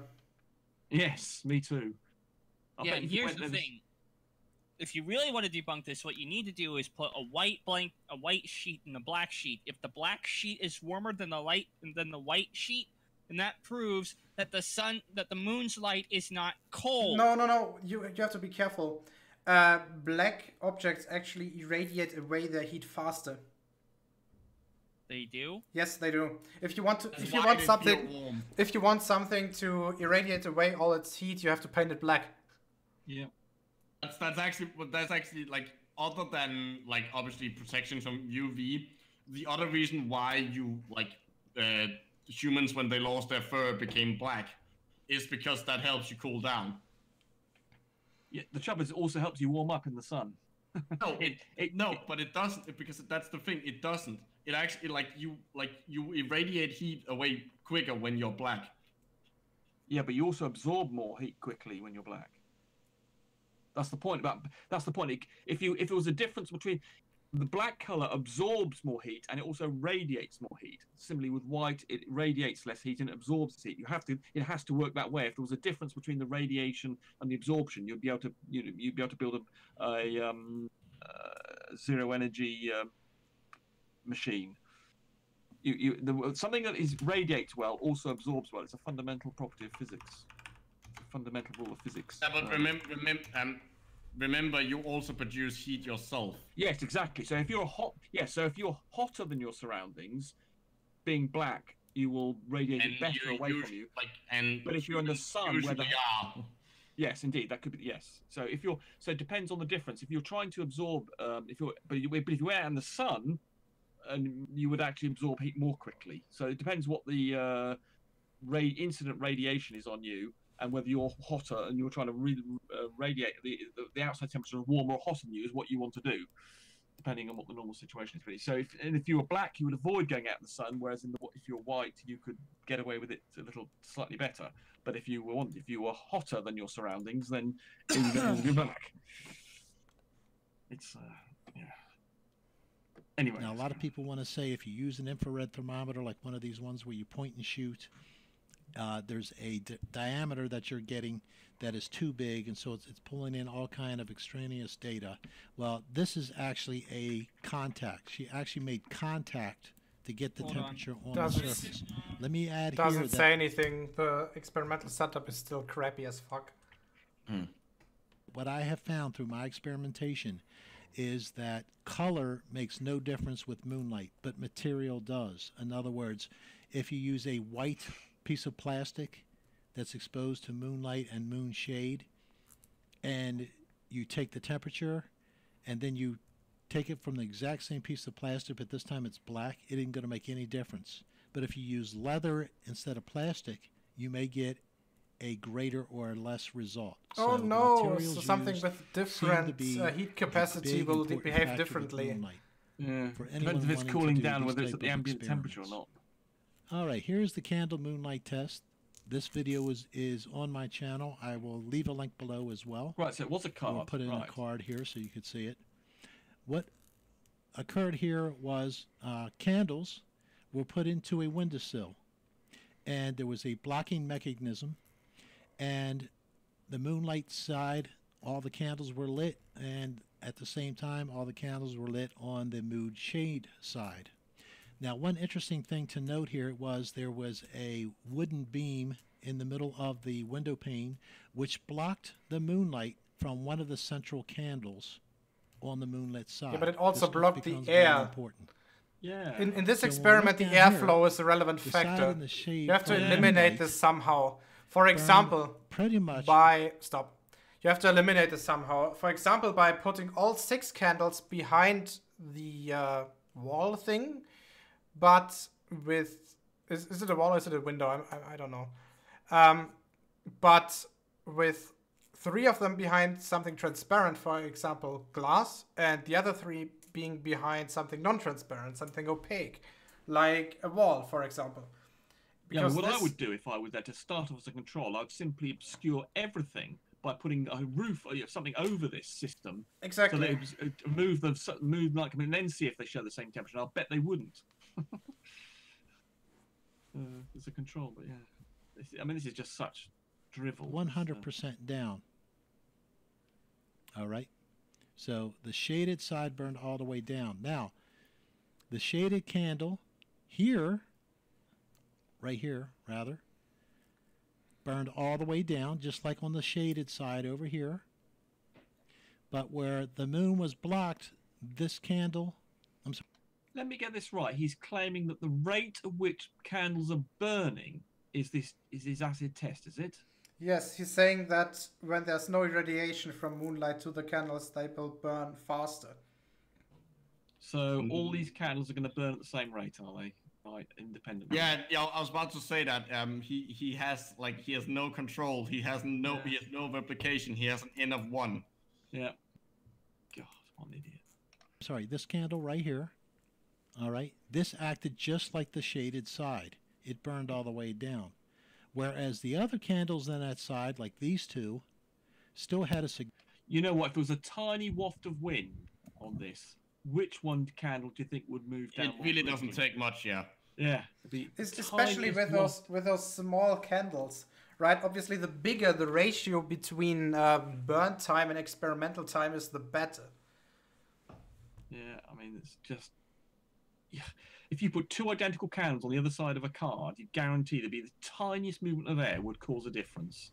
You plonker. Significant amount of wax left. So we got the exact same side, both on the totally moon shaded side, as well as on the moonlit side, where one of the candles was shaded. It burned all the way down. Now we're saying that moonlight, the assumption was that moonlight is colder, but here it seems like it is the opposite result, where the colder side burned down faster. So the results were opposite of what we expected. This was almost like a double-blind study. What? So what the where fuck? do we go from there? What the as it fuck? turns out, the science Oh agreed my with us. god, holy And shit. If you pause this and read this. That was a killer. Okay, which stop. shows that a You have to stop. Wait, cooler I'm to stopping. light- Okay, so, first of all, what the fuck does he think a double-blind study is? A double-blind study is a test in which neither the person administrating or designing the test knows who's going to perform the test, and the person performing doesn't know what the test, who the test is done or designed by. It's a way of eliminating bias in experimental tests. Mm. Then you have triple blind, where both the designers and the people being tested and the people analyzing the results don't know it. Yeah, it's usually a biological thing. Yeah, it's a medical medical thing. It's to eliminate placebo. Psychological effects. Otherwise, candles out. there's also second meaning in peer review. When we actually send a paper to someone for review before it's getting published, for example, to a journal, the journal will send it to another workgroup to repeat the experiments that we've done.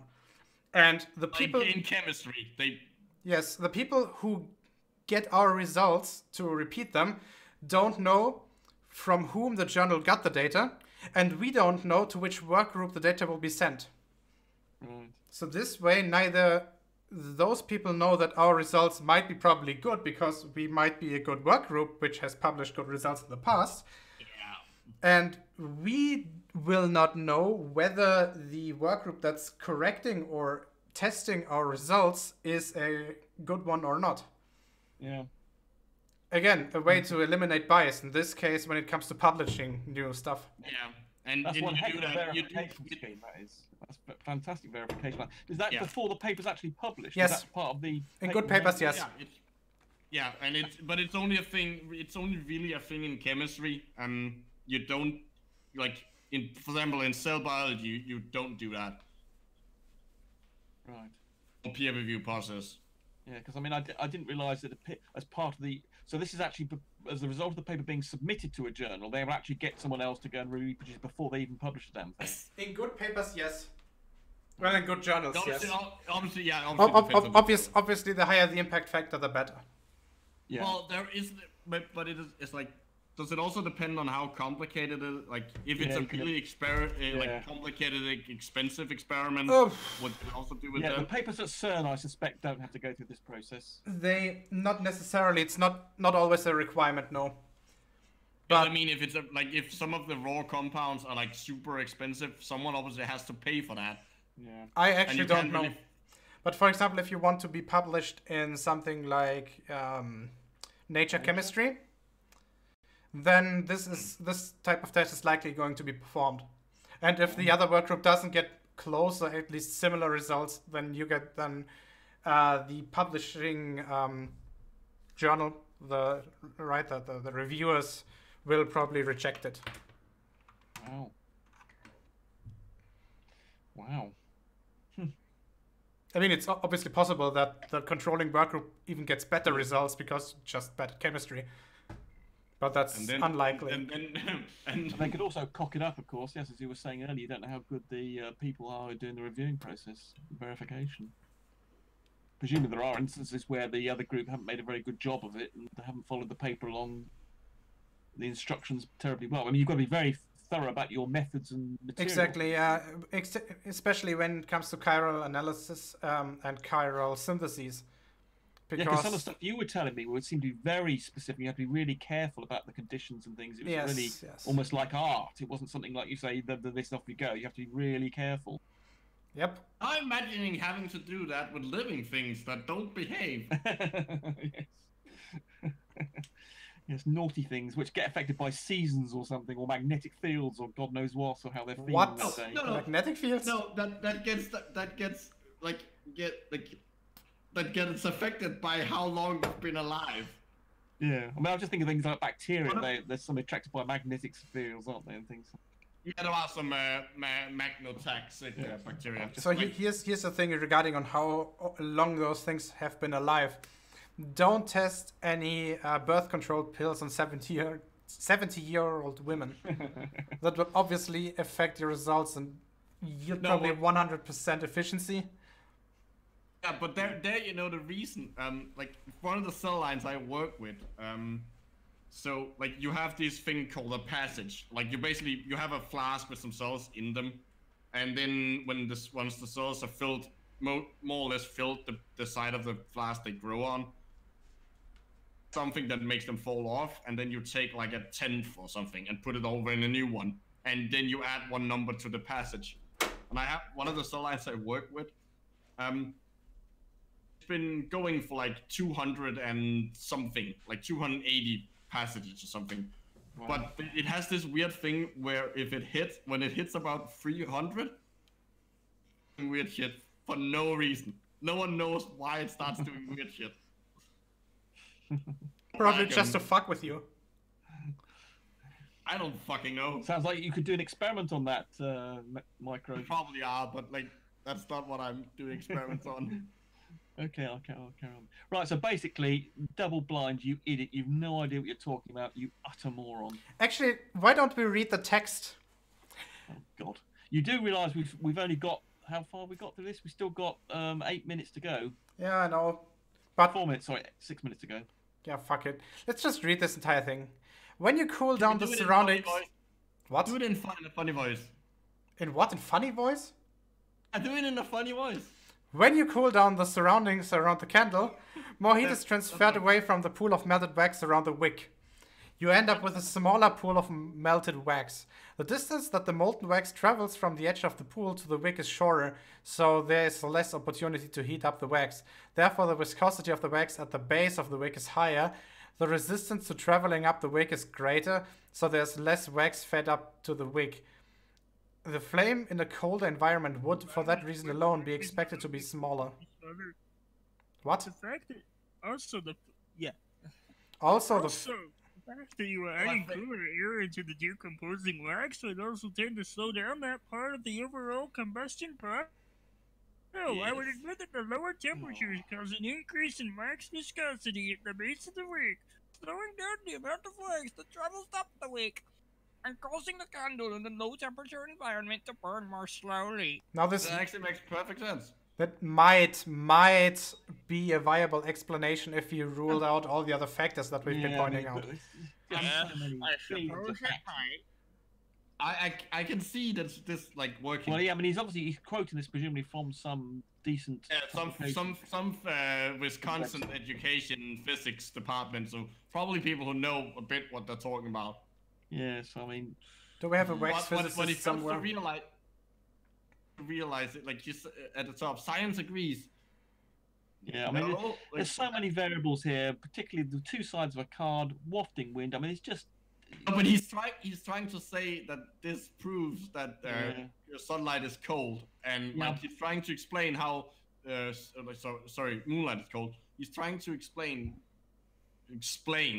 I'd like to really... why moonlight can both cool things down and increase temperatures. Yes. It's just so stupid. It's just...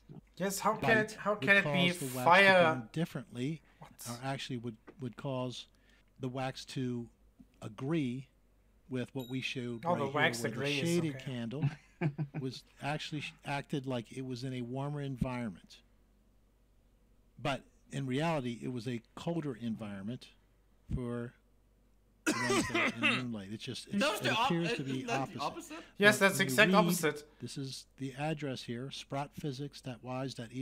sprotphysics.wise.edu. You can read this link here and go Wait. there. Let me just read the conclusion. Oh, So I would submit that the lower temperatures, in this case lower temperatures, why? Because of moonlight, causes an increase in wax viscosity at the base of the wick, slowing the amount of wax which travels up the wick and causing the candle in a low temperature environment to burn more slowly. That's the opposite So of what in you a said. low temperature Quote environment, mine. which is what we Quote see right mine. here. No, it's not even a quote line. Candlelight- He's just being stupid. That's I'm just watching- not even. That's not just even wrong or whatever how that's called. Yeah, not So even what- wrong. I was ignoring. So what did he say again? He said, what are you saying he's contradicted by? It doesn't matter. It's just so stupid. I mean, it's just so many variables. It's just so poor. Burns It's not more worth bothering slowly. with, is it really? So the results actually panned out. Now, this is something that you can show anybody who's Stop! interested in looking at any of the science. Oh no. Fluorescent. Fluorescent. It smells of flower. Flowers. Yes, I was about to say. No, no, no, no. Blue sky, no shadows. Black sky, shadows. He does realize that's snow, right? And he does realize that there's probably a moon above the horizon, while there isn't one in the either the moon or the sun in the left picture, right? I mean, there's probably no point or like small light source. Also, I would like to point out that in his picture it says blue sky, no shadows. why does he think we can't see the There's light. There has to have shadows. What? I don't understand. But look at the bottom of the picture. Why? Like, that's a silhouette. It's because it's in shadow. There's literally one. The bottom of the picture is literally one giant shadow. Well, yeah, where's the moon? I mean, where's the moon? He's saying that the moon is somewhere in this, not in this picture. I don't understand this. He's saying we've definitely got the moon in this case on the right, but presumably he's saying the moon is hid behind the mountains or something here in the left. And no, it's the sun. Like it's he's Also, comparing sunlight and yeah, right. But and presumably he's got to moonlight. have the moon. He's not claiming that. Surely he's not saying I can't see. There has to be the moon in the left-hand picture. Wait, no. He's saying there's no moon in the left picture, therefore there's no shadows. Or he's wondering why there's no shadows if there's no moon. Yeah, man. But I mean, is he detecting trying to serious say? amounts of craniorectal inversion up ahead. Because he's obviously implying in the right-hand picture there is a moon that's visible. So in the left-hand picture, is he saying, well, the moon is not visible? In which case, why would we expect to see any shadows from the moonlight? Or is he saying the moon is visible, but he just hasn't bothered to include it? I mean, I don't understand. What is the point of this? I don't know. That's the problem. Go outside before sunrise or after sunset, say half an hour to an hour afterwards, depending on what time of year. Wait for a time when you cannot see your shadow whatsoever because it's too dark, but yet you still have blue in the sky. And you'll notice that it'll still be blue, although not very blue. Stop. On the Pause. So he's talking about the situation in Twilight where the sky's already so light that it actually stimulates the cells in your eyes big enough that you actually can't see the small shadows that you might get from moonlight earlier. Is that what he's saying? Could be. Well, it's also the moon does have in a normal exposure, the moon does in normal light, the moon does actually sort of have a little bit of a blueness around it, mostly because of Rayleigh scattering. I thought it was more to do with what Micro was saying about the rods and things. I think that seems very like low-level light just turns into black and white.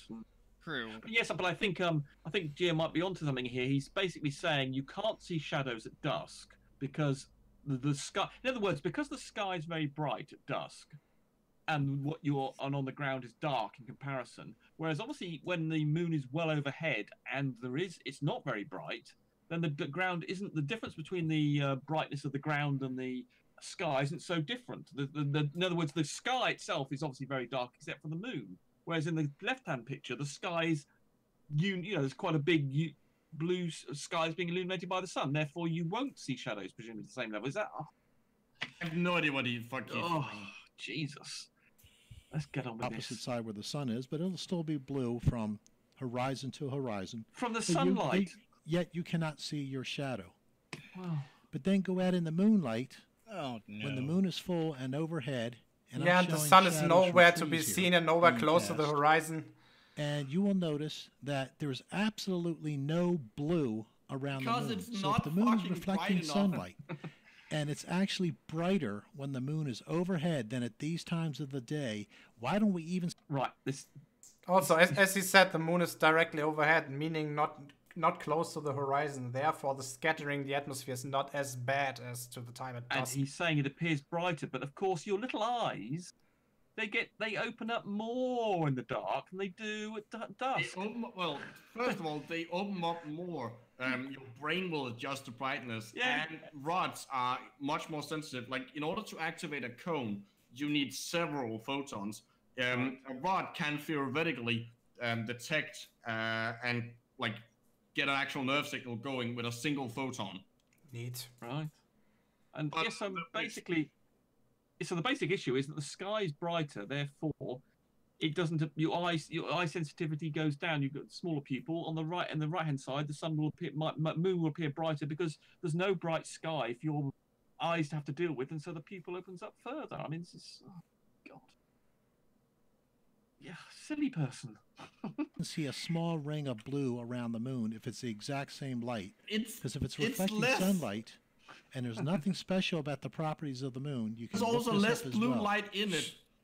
Yeah, I mean, the point is the thing on the picture, the thing on the left-hand side, there's more light, much more light than there is on the right-hand side situation. Even There's though your also eyes more might blue perceive- light. Yes, not only the fact that there's blue more light, light, the fact that the light is spread across a wider area. Yeah. Not only the spectrum, but But the also the colors area. That's the point. Right. You won't see get nice that shadows you're from the pretty much situation all- on the left. Yes, you'll certainly have less of a point source, won't you? Yes, the moon. Yes, that's a good point, actually. Yes, that's a very good point. More of a point source. Yeah, on the left-hand side with a sort of illuminated sky that's light, that is not going to create large shadows. It's going to be more uniform light. Whereas if you're just looking at the moon is the only source of light, then you have got a point source, which means you will have shadows, which you will not have in the left-hand case. Yep. So you could uniform, if you had if the whole sky was emitting light, then you were not going to get any shadows at all, which is almost Off-white on the moon, we should have no difference in the scattering of There isn't. blue, which is what they say is what sunlight causes here. So again, go out when you cannot see shadow, because people say, well, it's brighter then, but you'll see blue in the sky. And yet it's brighter when you can see shadows, your own shadow, Oh no. and yet there's absolutely no blue in the sky, not Pause, even right next pause. to the moon. We've been over this. yeah. Well, it's I got- want to add my own 2 cents. Does he realize that there's such a thing as your eyes adapting to the nighttime? No, he I doesn't mean, realize literally that know what it whatsoever. That's what we were saying. Yeah, that Basically, was your fun. pupils dilate during the night to allow more light to get in, tornado. so you can see easier. Been over this. But I think a key point though is the more important point actually might be another equally important point is the fact that the moon's a point source, therefore create shadows. The thing on the left where you've got a It's uniform light closer to source. being a point source. Well, yes. Well, it's much closer. I mean, Obviously, you have but only the half a degree or so of diameter on Yeah. the right side, whether you have, I don't Yeah, know, but what, you- 90 I degrees just wanna- maybe on the left. Yeah, More but that, like it's close to, but it is not a point source. but that doesn't matter. The point is that the one on the difference between 0.5 degrees and a whole sky which is illuminating you is huge. So it doesn't really matter whether it's at 0 degrees or 0.5. The point is the difference between the situation on the right with a 0.5 source we went and on over the this left too. where the whole sky is illuminating is huge. I also found something interesting about the magnitude of the moon versus the magnitude of the sun. 14 The magnitudes or something? Well, the full moon's magnitude is negative 12.6, and the sun's magnitude is negative 26.3. 14 Is magnitudes. is that the sun at full sun or new sun? Oh, ha ha ha. Right. Let's just... This is an absolute proof in my mind that these are different lights. Wait a second, stop. So in conclusion, Hold on. Yeah, evidence- hold on. Was he Stop. implying the No, wait, before we continue with this, for the people in the chat who don't understand it, magnitude is the differences in magnitude mean actually what's the difference in terms of what's the ratio between the two different intensities of light source. When something is 14 magnitudes brighter, that means that it's emitting 10 to the power of 14 more photons. Yeah. It's a logarithmic relationship. Yes, exactly. Yeah.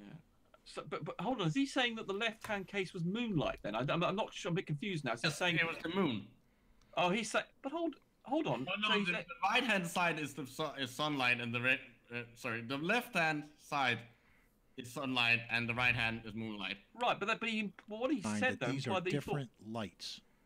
they're different lights. Well, yeah. Well, Yes, why that's would he his say whole that point. if we know that there's one's the sun and one's the moon? Why would he bother to say that? Here it is. I actually found it out. The ratio of brightness of the sun versus the moon amounts to a difference of 398,110 to 1. That's how many full moons you would need to equal the brightness of the sun. 398,110. So Well, nearly that's half a eight million. 8.5 magnitudes. It's a lot of moon. I'm a bit confused as to why he thinks he says that the sun and the moon are different things. As we know that now. So in No, conclusion, evidence says that the moon. no. That's not his point. isn't it? Remember, he thinks that moonlight, like he thinks moonlight and sunlight are fundamentally different. He's trying to show that the moonlight can't be reflected sunlight, and that the moon produces its own light in some way. That's his point here. Which it does. It can't. It cannot achieve fusion. We know that. Right. Okay. Yes. I mean, we're not. Yeah. I mean, we're not claiming that it's the same as sunlight. We're saying it's reflected, and we know it goes through. That's what he's trying to disprove. I like how he randomly capitalizes words.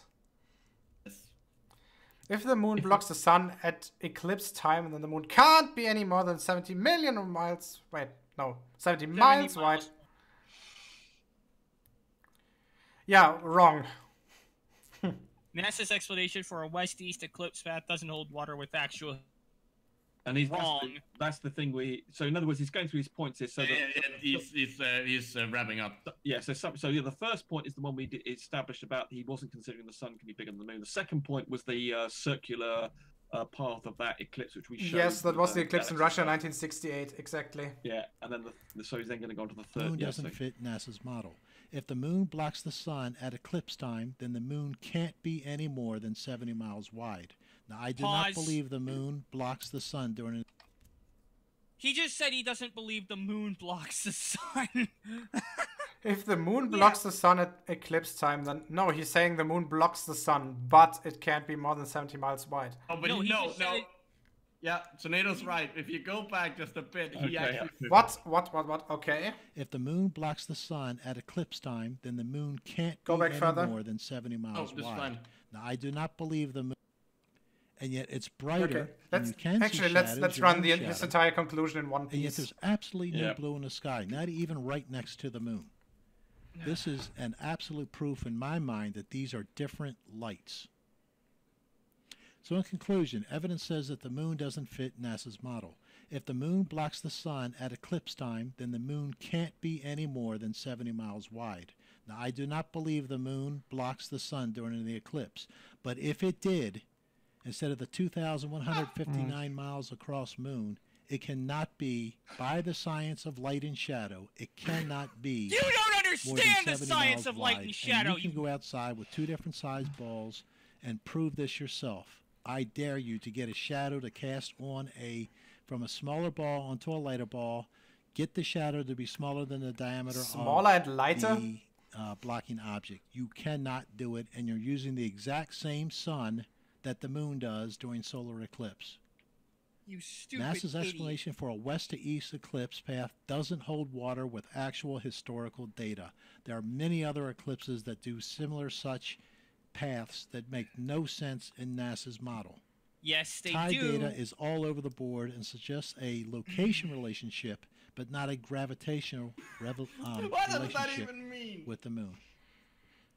He does know data, land such gets as in the way, thermometers right? and candle burn experiments and many other experiments that have been done outside of what I have discussed here. Stop. We need to stop at this side. Moonlight is a cold light and therefore can't. Stop. Second point. Science admits that sunlight is antibacterial, where moonlight is the opposite. Again, citation needed. Citation fucking needed.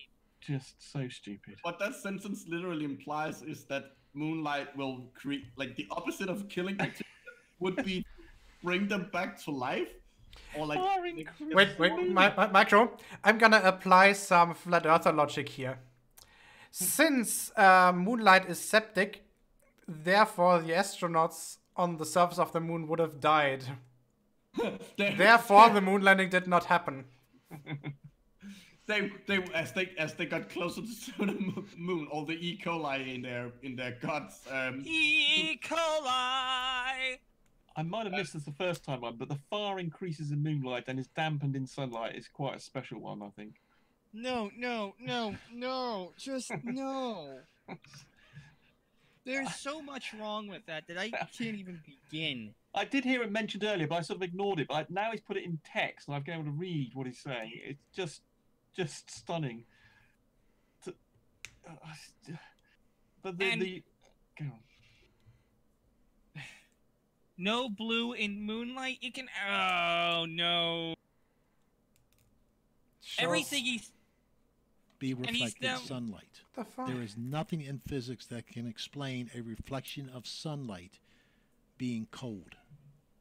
Science No, admits pause. that sunlight is antibacterial, where moonlight is the opposite. Yeah, why don't we get a biggest magnifying glass and show him how cold sunlight is? Exactly. Yeah. Something's just. Yeah. Here's another thing. Your empirical data can easily be disproven with a freaking FLIR camera pointed at the freaking moon. Septic. What a silly person. You can still find those if you do diligent searches. No. Fire increases in moonlight and No, is it does dampened not. in sunlight. Many firefighters will attest to this. Again, diligent searchers will What? still find this information, What the although it is fuck? becoming increasingly difficult. Why? However, What the fuck? we are doing our own experiments and proving this. No blue in the sky in moonlight shows different property from sunlight. There Pause. should be some blue around the moon. Pause. He does know that, once again, for those who didn't hear it, the brightness of the moon compared to the brightness of the sun shows a ratio of, shows that the moon is much dimmer than the sun by a factor of 398,110 to 1. On average, so I of course guess. there wouldn't be any freaking blue light. Can I point something out here? Yes. No, point number 2 says science admits that blah blah blah. What science says about the moon is a lie. So which is it? Yeah, which still is alive. it, you numpty? You always find with these people they're self-refuting. This is a fantastic example, isn't it? So, yeah, I'm gonna take a screen grab of that, and This statement is a lie. What? I need This to take a sentence is wrong. Yeah, this sentence is a lie. I'm going to basically erase everything above. I'm gonna Because there are basically periods of replace the time when text. there's more Rumpus, brightness stop. from moonlight You have no right to make paradox jokes since you haven't played Portal 2. Alright, okay. Norman, I am than lying. from sunlight, and yet we Don't see think about blue it. in Don't the think about it. Don't sky think about it. during those periods where you can't even see shadow after sunset or before sunrise, and yet with brighter light from the moon we see absolutely no blue in the sky. So the conclusion is that what science says about the moon is simply a lie. Here is the Norman, address that I you am can lying. use to get a copy of this presentation if you'd rather have the PDF rather than show this video.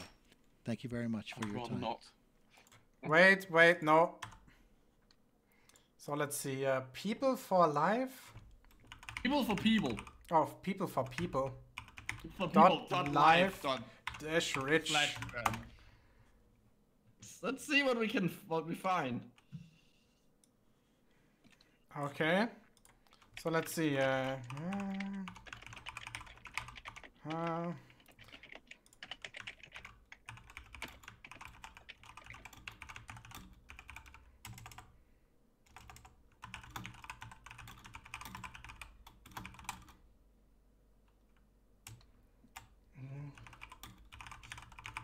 Norman, I am lying.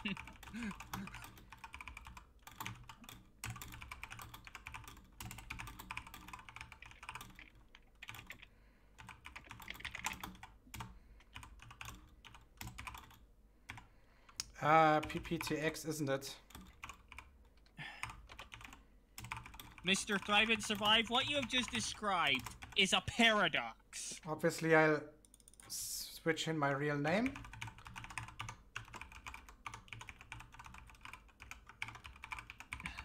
So let's see.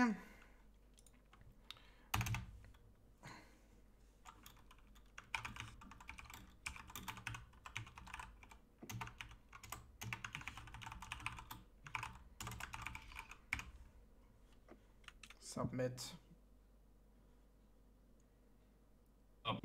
Submit. You Submit. really don't need to do anything else with this statement that Mr. Thrive and Survive does. He basically just refuted himself. I have never seen anyone refute themselves that quickly before. Like,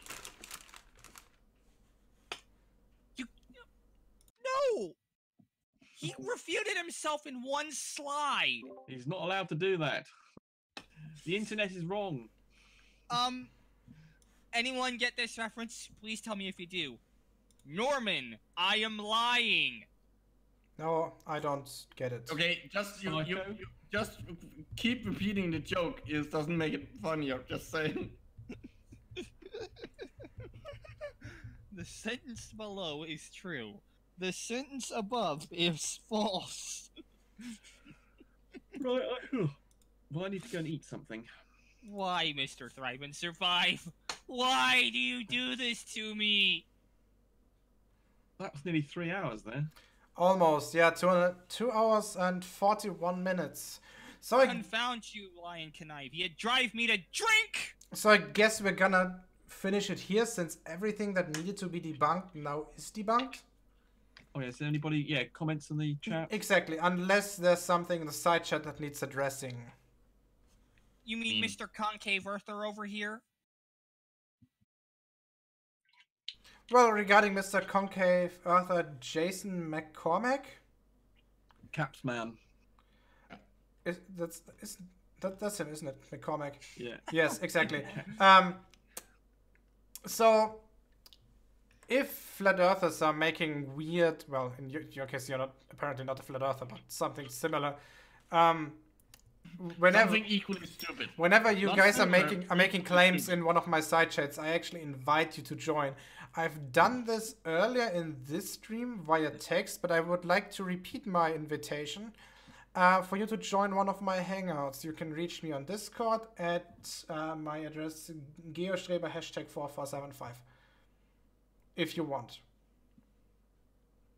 Not necessarily now. I mean, we would make up a time and date for this hangout to take place, since it's almost 9 p.m. over here and I'm heading out very soon. Did you want to put your contact details on the screen?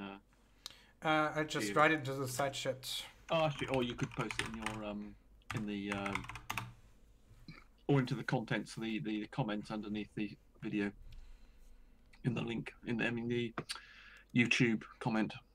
So Jason, you're not addressing my invitation whatsoever. It takes him a while to write things, apparently.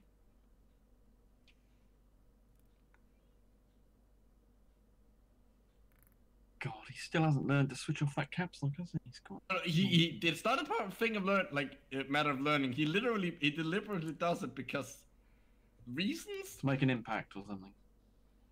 Oh. Now he's just repeating the thing he's said a million times in the chat. Cambridge's experiments, wonderful experiment, Jason. You have, yeah, but you have, if you're gonna read it, you have to shout it.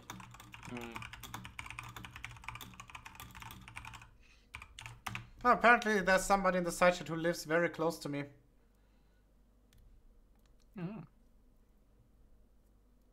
Neat. Even though I don't like Gebersdorf. It's a weird location. So, wait a minute. Do you like any location that is Nuremberg? No, I have, let's say, bad things happen to me in Gebersdorf.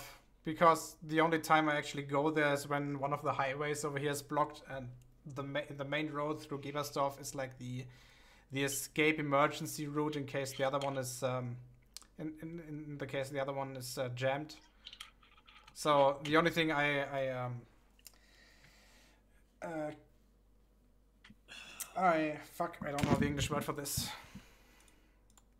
Give me a second.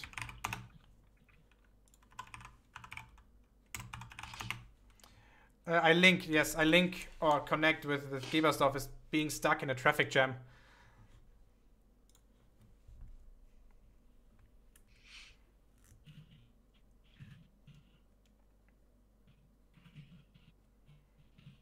So, again, McCormick, do you want to join? Not necessarily now, but would you accept the invitation for a hangout? Which would be a 1 versus 1 if you so desire. Meaning that I would either now kick out everybody else, sorry, or schedule a new one. Now he's shouting never. Never! Never ever join? Is he talking about himself or other people? No idea. The general principle. Okay. Now it. Yeah, I blocked him for 5 minutes. Yeah. So the rest of the hangout. Pretty much, yes. Not hangout. We're not a hangout. But This yeah, has been a it is a completely hangout-free stream. Well, you have to recognize the fact that Google is apparently shutting off Hangouts next year anyway. Yes. Wait, So- what? Yes, Google Hangouts Yeah, might be shut Google down. Hangouts is shut down, but it's not gonna be available for us. They're gonna turn it into like a corporate internal thing. Basically, what Google... How's the other one called? Google Calls? Meet. Google Meet, Meet. thank you Meet, very Meet, much. Meet. That one. They're gonna connect to this one a little bit more closely. Which is, I mean, you can see that I'm running the setup with Watch Together, Discord, and OBS. And that appears to be working just fine. So I guess we're just gonna do it this way in the future. Which would offer us the possibility to, to actually host the Hangouts on my Discord server. So, for example, for the after shows, after I've talked to a Flurfer, we could just invite everybody from the audience. While obviously like sacrificing the ability to share the video, the desktop video, but whatever. For the after show, it's not relevant anyway. Also, I just did what you asked us to and Googled Meet.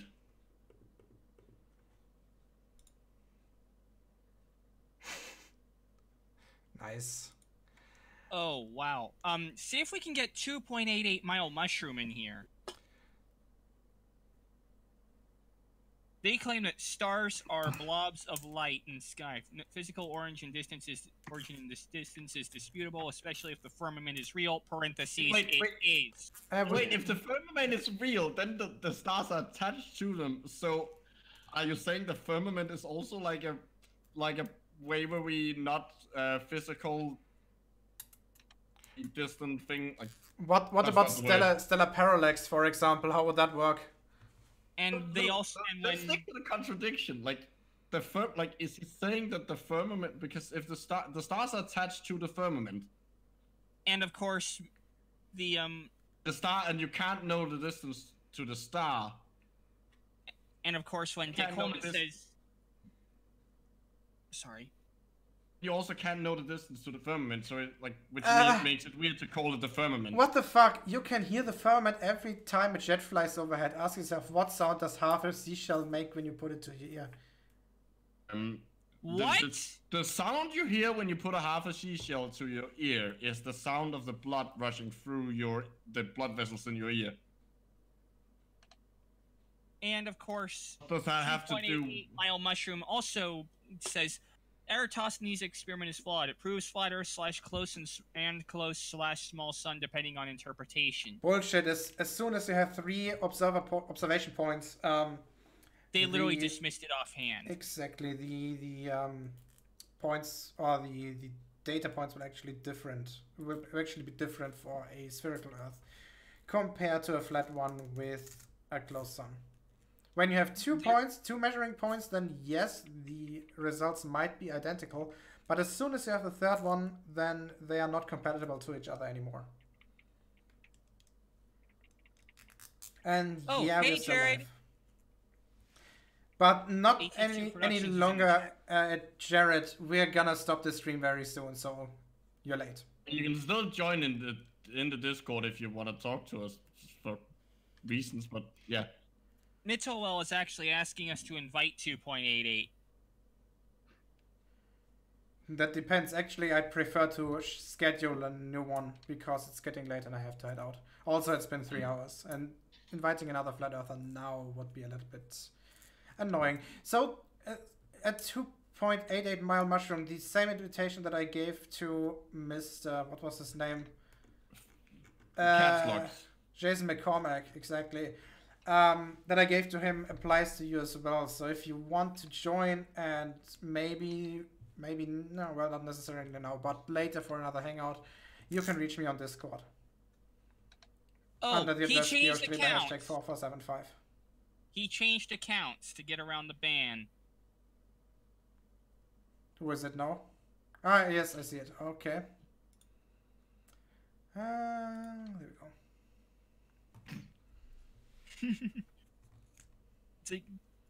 Yeah, and of course, 2.88 mile mushroom says tiny jet airplane 40,000 feet above, making sound so loud that it literally shakes the ground. Except it doesn't shake the ground at all. It's just there. Seashells apparently store this sound. Oh, God. Oh dear.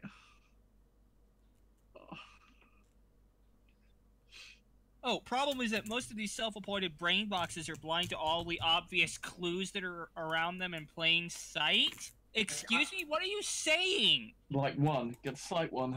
Cite one of these obvious clues. Oh no. Oh no. They did not just make it. You realize we can go, like, we keep addressing him to chat. Yeah, like, we should. We're gonna go on forever and never stop. Yeah, you're gonna make this hangout even longer. Yeah, I was about to say, let's end it right here once and for all. So, Yep. so to the 75 people watching, thanks for watching this. I might soon be on the Non Sequitur show again if we get Shinobi333 to join for another hangout. I've written him some emails. He didn't respond to me yet. Maybe he's occupied. I don't know. But he definitely agreed to another one. So expect me there in the, well, near to mid-future, I guess, or in the next few weeks. I don't know when exactly. Otherwise, there might be another hangout with somebody who has already been on this channel. I'm not gonna tell you now with whom.